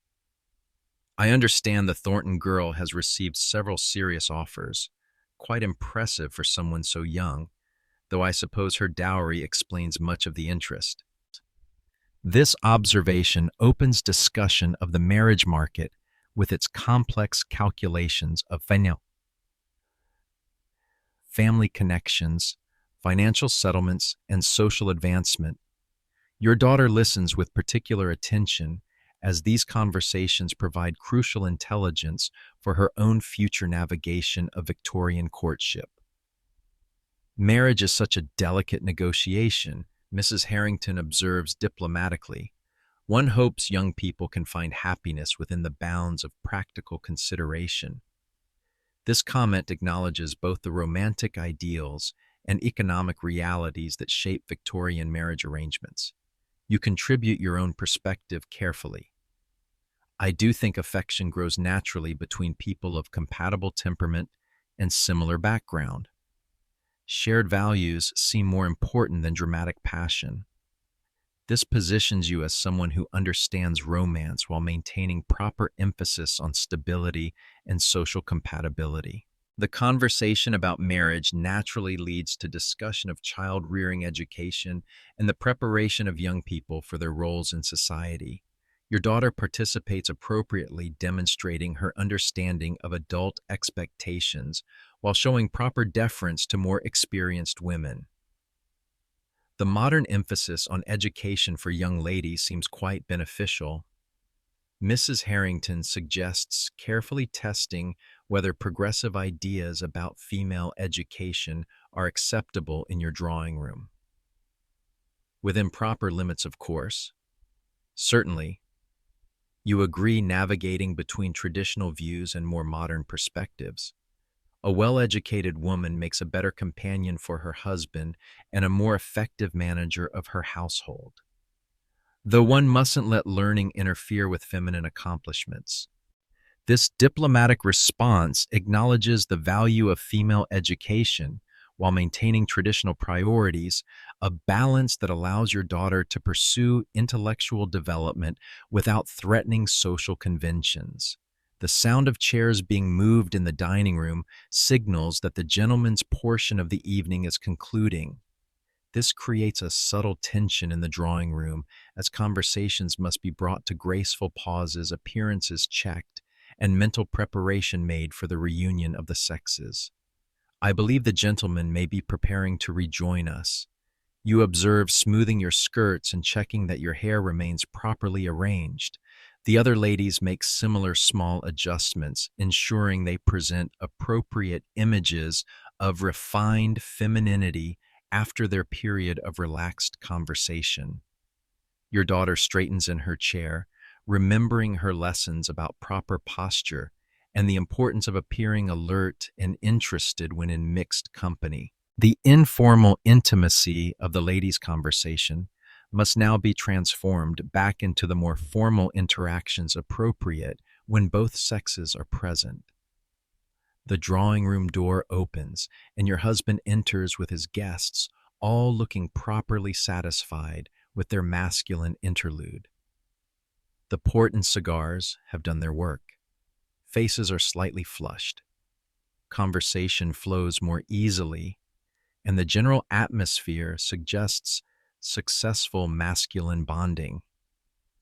Ladies, your husband greets with formal politeness. I hope you've been pleasantly entertained in our absence. This ritualized greeting acknowledges the separation while suggesting that reunion is a pleasure for all involved.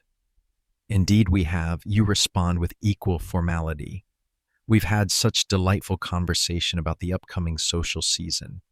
This response indicates that the ladies have used their time appropriately engaging in feminine interests rather than anything too serious or worldly. The reunion requires its own careful choreography as couples rejoin each other and conversations merge back into mixed company appropriateness. Topics that were perfectly acceptable in single-sex groups must now be abandoned or modified for general consumption. Dr. Harrington settles beside his wife with visible satisfaction. The port was excellent, my dear. Whitmore has excellent taste in such matters. This compliment allows him to acknowledge masculine pleasures while including his wife in his appreciation. I am so pleased, Mrs. Harrington responds graciously. We've been having such interesting discussions about music and literature. Mrs. Whitmore's insights are always so thoughtful. This counter-compliment maintains the balance between masculine and feminine contributions to the evening's success. As the hour grows late, you must begin the delicate process of bringing the evening to its natural conclusion. This requires reading subtle cues about your guests' energy levels, social satisfaction, and readiness to depart while ensuring that no one feels hurried or unwelcome. The first signal comes from Mrs. Harrington, who glances almost imperceptibly at the mantel clock and then catches your eye with a look that suggests she's prepared to initiate departure if the timing seems appropriate.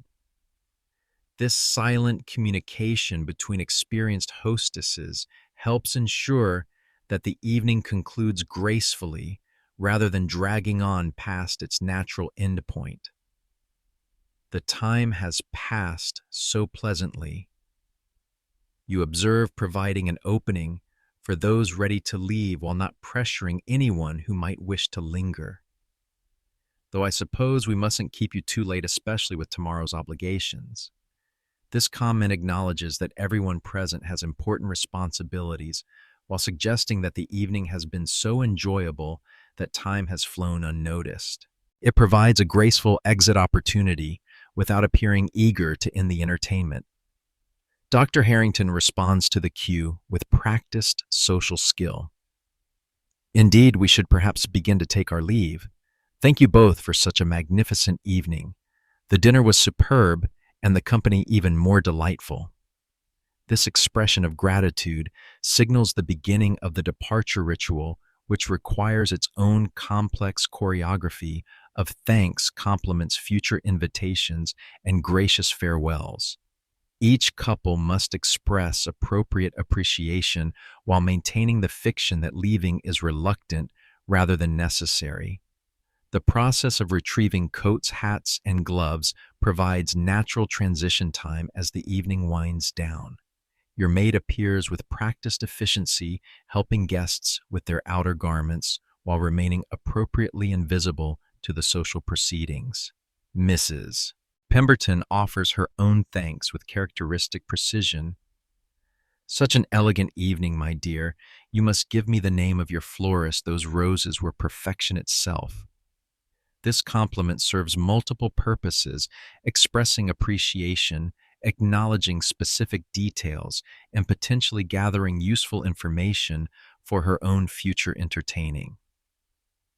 You're too kind. You respond with appropriate modesty while making a mental note to share the florist's information, a small gesture that reinforces social connections and demonstrates your willingness to help others achieve similar success. Your daughter curtsies gracefully to each departing guest, demonstrating the social skills you've been teaching her while showing proper respect for her elders. Her performance tonight has been flawless, suggesting that she's mastering the complex art of Victorian social interaction.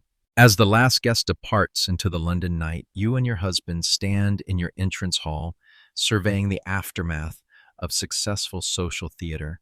The evening has concluded without major disasters. Your guests appear genuinely pleased, and your reputation as a hostess remains intact. Well managed, my dear, your husband says with quiet satisfaction. I believe everyone enjoyed themselves thoroughly. Dr. Harrington mentioned that he'd like to reciprocate the invitation soon.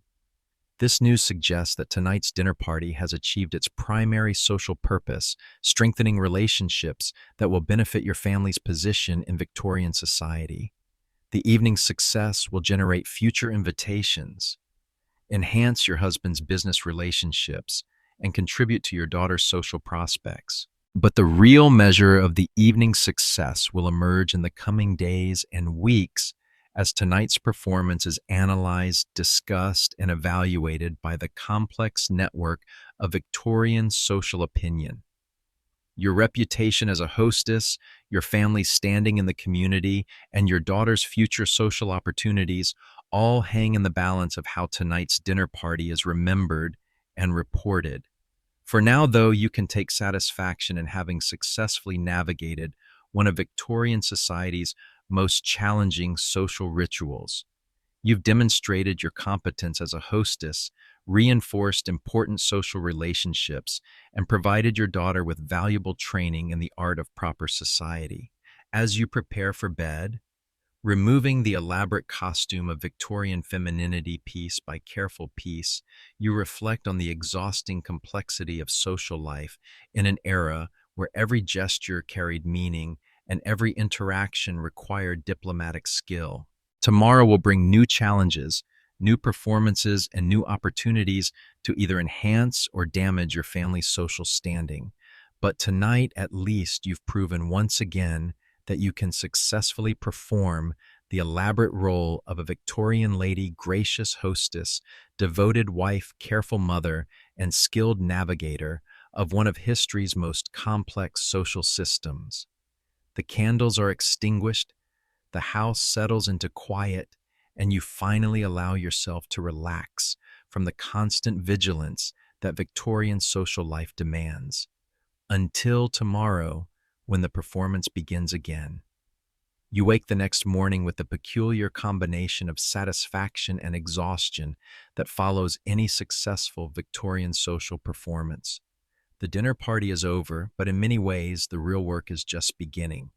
In Victorian society, the evening's success or failure will be determined not by your own satisfaction, but by how it's discussed, analyzed, and remembered by everyone who attended. Your first task is to assess the evening's performance with the thoroughness of a military commander reviewing a campaign. Every detail must be examined, every interaction analyzed, every potential misstep identified, and cataloged for future reference. This isn't paranoia. It's survival in a social system where reputation is currency, and one poorly managed evening can have consequences lasting for generations. Over breakfast, which feels remarkably simple after last night's elaborate dining performance, you conduct a careful post-mortem with your husband. He provides intelligence from the gentleman's portion of the evening, while you share insights from the ladies' drawing room conversations. Dr. Harrington seemed quite pleased with the evening.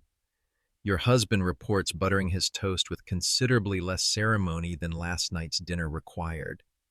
He made several favorable comments about your management of the table service. Apparently, Mrs. Harrington has been struggling with her new cook, so your success was particularly appreciated. This information is valuable social intelligence. Mrs. Harrington's domestic difficulties explain her unusually warm appreciation of your dinner, and her favorable opinion carries significant weight in your social circle. Her praise will likely translate into enhanced reputation and future social opportunities. Mrs. Pemberton seemed especially interested in our table arrangements. You contribute.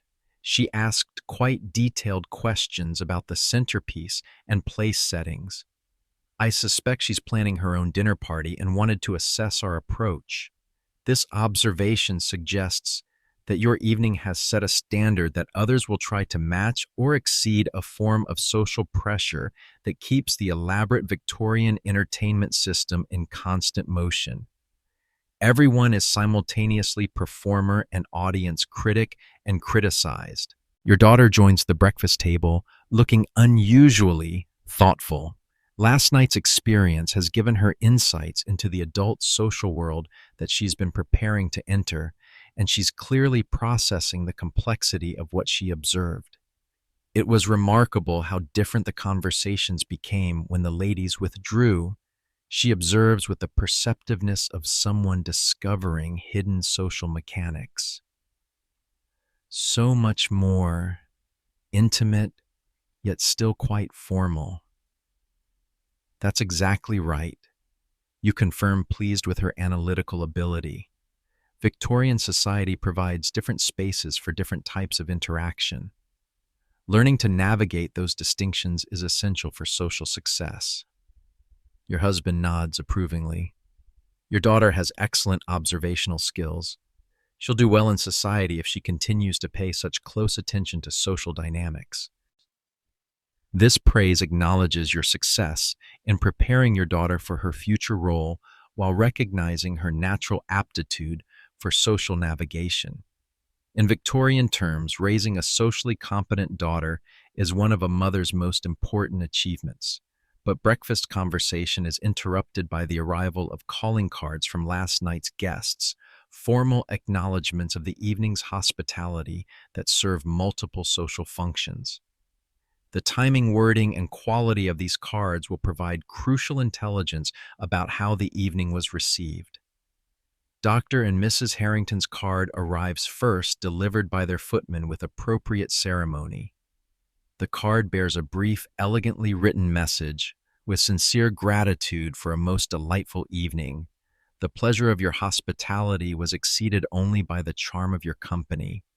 This message hits exactly the right notes, formal enough to show proper respect, warm enough to suggest genuine appreciation, specific enough to indicate careful attention to the evening's details. The prompt delivery suggests that writing this acknowledgement was a high priority, which speaks well for your social standing. Mrs. Pemberton's card follows shortly after, equally elegant but slightly more effusive. Such an elegant evening. Your table was perfection itself, and the company even more delightful. We must arrange a return engagement soon. The phrase return engagement is particularly significant. It suggests not only appreciation for last night, but also commitment to future social interaction. In Victorian social calculations, the promise of reciprocal entertainment is the highest form of approval. Other cards arrive throughout the morning, each analyzed for subtle indicators of approval, criticism, or future social opportunity. The Ashfords express sincere appreciation for gracious hospitality. The Richardsons note their pleasure in such refined company. Each message is decoded for its social implications and filed away for future reference. But the most revealing intelligence comes not from the cards themselves, but from the conversations that will develop over the coming days. Victorian social analysis operates through an elaborate network of discussion, commentary, and evaluation that turns every social event into a public performance reviewed by invisible critics.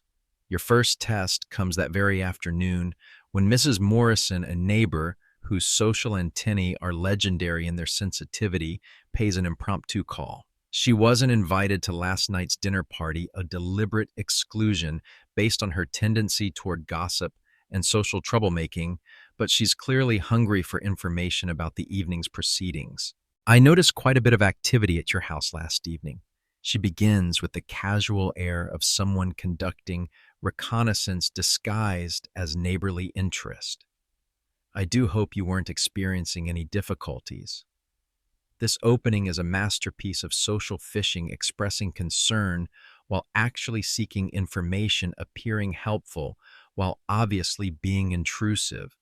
Your response requires diplomatic precision that would make a career ambassador proud. How thoughtful of you to be concerned. You reply with perfect politeness. We had a few friends for dinner, nothing elaborate, just a quiet evening with pleasant company. This response acknowledges her inquiry while providing minimal information and gently correcting her implication that anything unusual occurred. Mrs. Morrison persists with the determination of an investigative journalist. I did notice Dr. Harrington's carriage, such a distinguished gentleman. I'm sure he was excellent company. Now she's fishing for specific guest information while trying to determine the social level of your entertainment. You must provide enough acknowledgement to avoid rudeness while protecting your guests' privacy and maintaining appropriate discretion about social activities. The Dr. and Mrs. Harrington are always delightful company. You agree neutrally. We're fortunate to have such pleasant neighbors and friends. This response confirms their attendance without providing details about other guests or the nature of the evening's activities. The conversation continues in this delicate dance of inquiry and deflection with Mrs. Morrison, probing for information while you maintain proper discretion about private social activities. This exchange will itself become part of the social intelligence network as Mrs. Morrison shares her observations with others who are equally curious about your family's social activities. Such conversations are exhausting in their requirement for constant vigilance and diplomatic precision, but they're also essential to maintaining your position in Victorian social hierarchy. How you handle inquiries about your social activities becomes part of your reputation for discretion breeding and appropriate social behavior. The afternoon brings additional challenges as you begin planning future social obligations generated by last night's success. The Harringtons have expressed interest in reciprocal entertainment which requires careful consideration of timing guest lists and the level of elaborate display that would be appropriate for such an occasion. Reciprocal entertaining follows complex Victorian protocols that take into account the relative social positions of host and guest, the nature of the previous entertainment, and the unspoken competition that drives much of Victorian social activity. You must provide hospitality that acknowledges the Harrington status while demonstrating your own social competence without appearing to compete inappropriately or exceed proper bounds. Your daughter observes these planning discussions with fascination, learning how successful social events generate obligations and opportunities that can shape family relationships for months or years to come. She's discovering that Victorian social life operates like an elaborate chess game where every move creates new possibilities and constraints. It seems exhausting, she observes with characteristic directness. All this planning and calculation just to have people for dinner. It is exhausting, you acknowledge honestly, but it's also how society functions. These relationships, the obligations, the courtesies, the mutual support they create, the bonds that hold our community together. Without these connections, we'd all be isolated individuals rather than part of something larger. This explanation helps her understand that Victorian social complexity isn't simply arbitrary complication, but serves important functions in creating and maintaining community bonds, economic relationships, and cultural continuity. The elaborate rules and expectations create predictable frameworks for interaction that allow people to build trust and cooperation, despite the competitive pressures of modern life. Your husband adds his perspective from the masculine side of Victorian social calculation. Last night's dinner will likely benefit my business relationships as well as our social standing. Dr. Harrington mentioned several potential professional opportunities, and Mr. Ashford suggested a business introduction that could prove quite valuable. This reminds your daughter that social and economic success are intertwined in Victorian society, that the elaborate social performances serve practical purposes beyond mere entertainment or status display. Successful social navigation creates opportunities for economic advancement, professional development, and family security that extend far beyond the immediate pleasures of elegant dining and pleasant conversation. As the day progresses, you begin receiving additional feedback about last night's performance through the complex Victorian communication network. Your cook reports conversations with servants from other households, providing intelligence about how your dinner party compared to other recent entertainment. Your maid shares gossip from the market about which families are planning similar events and what social news is circulating among the domestic staff. This servant intelligence network operates parallel to the formal social channels, providing alternative perspectives on social events and family reputations. Servants observe details that escape formal social notice: the quality of table service, the actual cost of entertainment, the behavior of guests when they think they're unobserved. Their opinions can significantly influence a family's reputation within the broader community. Mrs. Davies, your cook, provides particularly valuable intelligence. The Ashfords' cook was asking quite detailed questions about last night's menu at the market this morning. Seems Mrs. Ashford was quite impressed with the lamb preparation and wanted to know how we achieved such results. This information suggests that your dinner party has set a standard that other households are now trying to match, a form of social influence that extends your reputation beyond the immediate circle of last night's guests. Your cook's professional reputation also benefits from such recognition, creating loyalties that help ensure continued high-quality service. As evening approaches, you reflect on the complex aftermath of what appeared to be a simple dinner party. The evening's success has generated new social obligations, enhanced your family's reputation, created business opportunities for your husband, and provided valuable education for your daughter in the art of Victorian social navigation. But it has also demonstrated the exhausting complexity of maintaining social position in an era where every interaction is loaded with significance and every entertainment becomes a public performance subject to endless analysis and evaluation.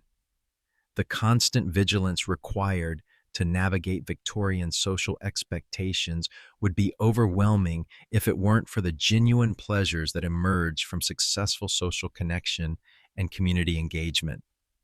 Tomorrow will bring new challenges and opportunities as the elaborate Victorian social machine continues its relentless operation. There will be return calls to make reciprocal invitations to plan and the ongoing work of maintaining your family's position in a social hierarchy that never rests and never forgives major mistakes. But tonight at least you can take satisfaction in having successfully managed another day in the complex performance of Victorian social life. Your reputation remains intact. Your relationships have been strengthened, and your daughter has gained valuable insights into the world she's preparing to enter. The elaborate Victorian social system continues its intricate operation, with your family playing its assigned role in the great performance of proper society. And tomorrow the curtain will rise on another day of social theater, where every gesture matters and every interaction carries the weight of reputation, relationships, and social survival. As we reach the end of our journey through a single day in Victorian social life, you might be wondering how anyone survived such an elaborate system of rules, expectations, and constant performance. The truth is, many people didn't survive it well.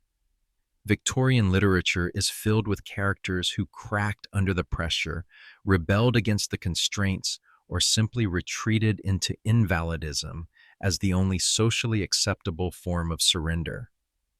The Victorian era created perhaps the most complex system of social etiquette in human history, transforming every aspect of daily life into an elaborate performance where the stakes were always high and the margin for error practically non-existent. From the moment you woke up until you finally escaped into sleep, every gesture, every word, every choice was loaded with social significance that could enhance or destroy your family's reputation. Consider what you've experienced in just this single day, 3 hours, to get dressed according to rules that prioritized appearance over comfort or practicality. A breakfast that required more diplomatic skill than many international negotiations. A shopping expedition that was really a public performance of social status.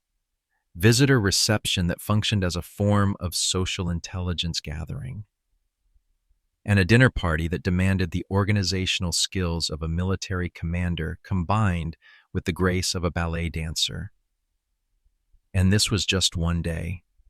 Tomorrow would bring similar challenges with the added complexity of responding to today's social consequences. Every successful interaction created new obligations. Every misstep required careful damage control. Every relationship demanded ongoing maintenance through precisely calibrated social gestures. The physical toll alone was staggering. Victorian women carried approximately 40 pounds of clothing and accessories, walked on shoes designed by people who apparently viewed feet as design flaws, and maintained hairstyles that required architectural engineering. They survived on restricted breathing, due to corsets that reshaped their internal organs, navigated the world while essentially wearing tents, and performed all of this while maintaining perfect posture and radiant health. The mental toll was perhaps even more exhausting. The constant vigilance required to avoid social mistakes, the complex calculations needed to navigate every conversation, the diplomatic skill necessary to maintain relationships while advancing family interests, all of it demanded a level of sustained attention that would challenge the most experienced professional performer. Yet people not only survived this system, but often thrived within it. They found genuine pleasure in elegant entertainment, formed lasting friendships through shared social rituals, and created communities bound together by mutual understanding of complex behavioral codes. The Victorian social system, for all its absurdity and constraints, did provide structure, predictability, and belonging for those who could successfully navigate its requirements. The irony is that many of the anxieties that drove Victorian social complexity, concerns about reputation, social standing, economic security, and family advancement, remain with us today. We've simply replaced Victorian visiting cards with social media profiles, dinner party performances with carefully curated online personas, and drawing room gossip with digital networking.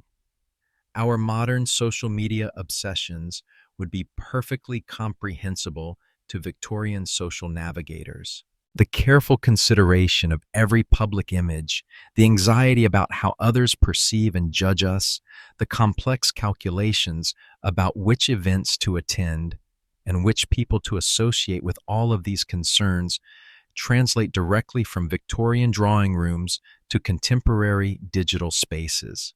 The main difference is that we pretend our social performance is natural and spontaneous, while the Victorians at least acknowledged that proper society required elaborate artifice and constant effort. They may have been exhausting, but they were honest about it. Your daughter, whom we've watched learning these social skills throughout our Victorian day, represents both the system's success and its ultimate limitation.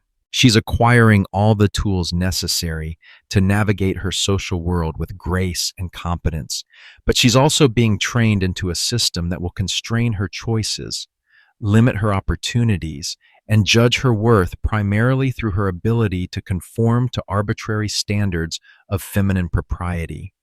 Yet within those constraints, Victorian women found ways to exercise influence, build power, and create meaningful lives.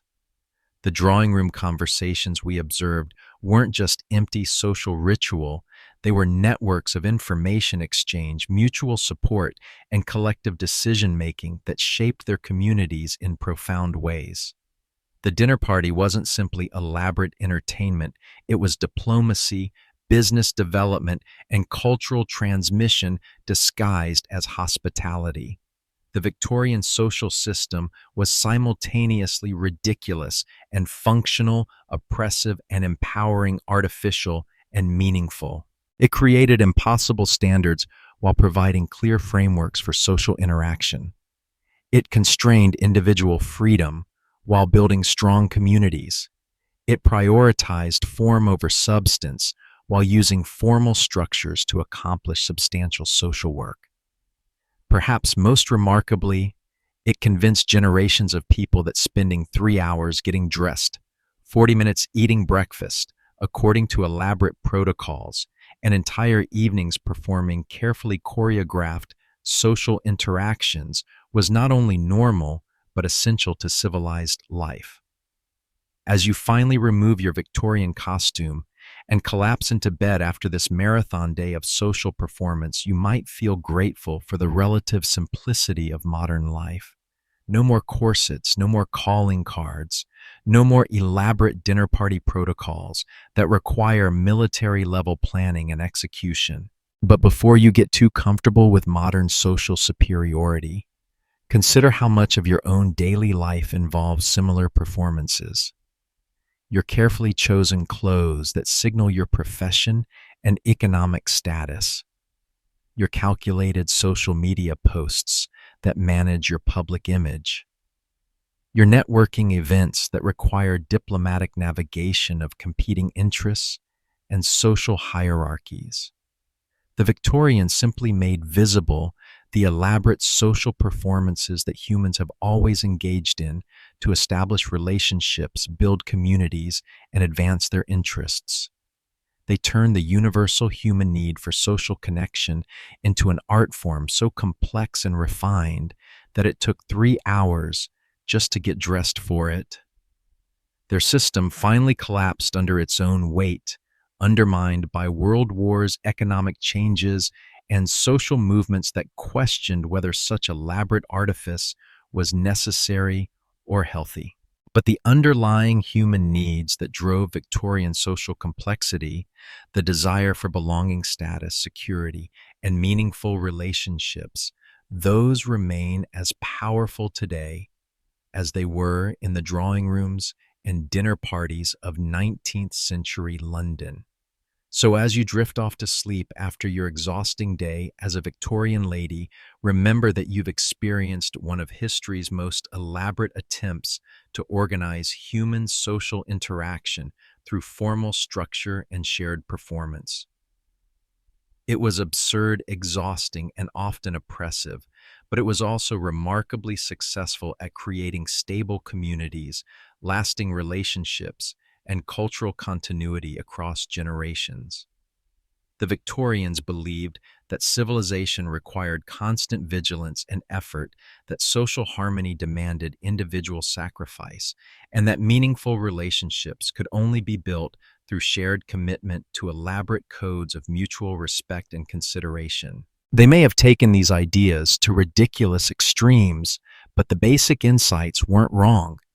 In our current era of digital connection and global mobility, where many people struggle with loneliness, social fragmentation, and the challenge of building lasting relationships, there might be something to learn from the Victorian commitment to social ritual community building and the belief that relationships require sustained effort and mutual consideration to thrive. Not the corsets or calling cards, obviously, but perhaps the understanding that meaningful social connection doesn't happen automatically, that communities require intentional cultivation, and that sometimes the artificial structures we create to organize social interaction serve important purposes beyond mere conformity. The Victorian era was many things repressive, artificial, exhausting, and often hypocritical. But it was also a remarkable experiment in organizing human social life through shared commitment to elaborate codes of mutual consideration, respect, and community responsibility. As you finally escape from your Victorian day and return to the comfort of modern life, you carry with you an appreciation for both the complexity of past social systems and the genuine human needs they attempted to address. The Victorians may have gotten many things wrong, but they understood that social life requires work, that relationships need structure, and that civilization demands constant effort from everyone who participates in it. And perhaps in our own era of social media performance and professional networking, we're not so different from those Victorian ladies and gentlemen carefully managing our public images, navigating complex social hierarchies, and using elaborate rituals of interaction to build the relationships and communities that give our lives meaning and security. The costumes have changed, but the performance continues. The rules have evolved, but the game remains fundamentally the same. We're all still trying to figure out how to live together, how to build relationships that matter, and how to create communities that support human flourishing. The Victorians just made it more visible, more elaborate, and infinitely more exhausting than we prefer to admit about our own social lives. But at least they were honest about how much work it takes to be properly civilized. Sweet dreams from the Victorian era, where even sleep was probably governed by rules about proper nightgown selection and bedtime etiquette. Tomorrow brings another day of social performance, but mercifully, it will be in your own era where you can eat breakfast without consulting an etiquette manual and walk down the street without risking social catastrophe. Though you might want to check your social media notifications first. Some forms of social performance never really end, they just change platforms. Thank you for joining us on this exhausting journey through Victorian social life. If you enjoyed this historical deep dive, remember to like and subscribe for more boring history that might just help you fall asleep. And let me know in the comments, what aspect of Victorian etiquette would you find most impossible to navigate? Sweet dreams, and remember, at least you don't have to wear a corset tomorrow morning.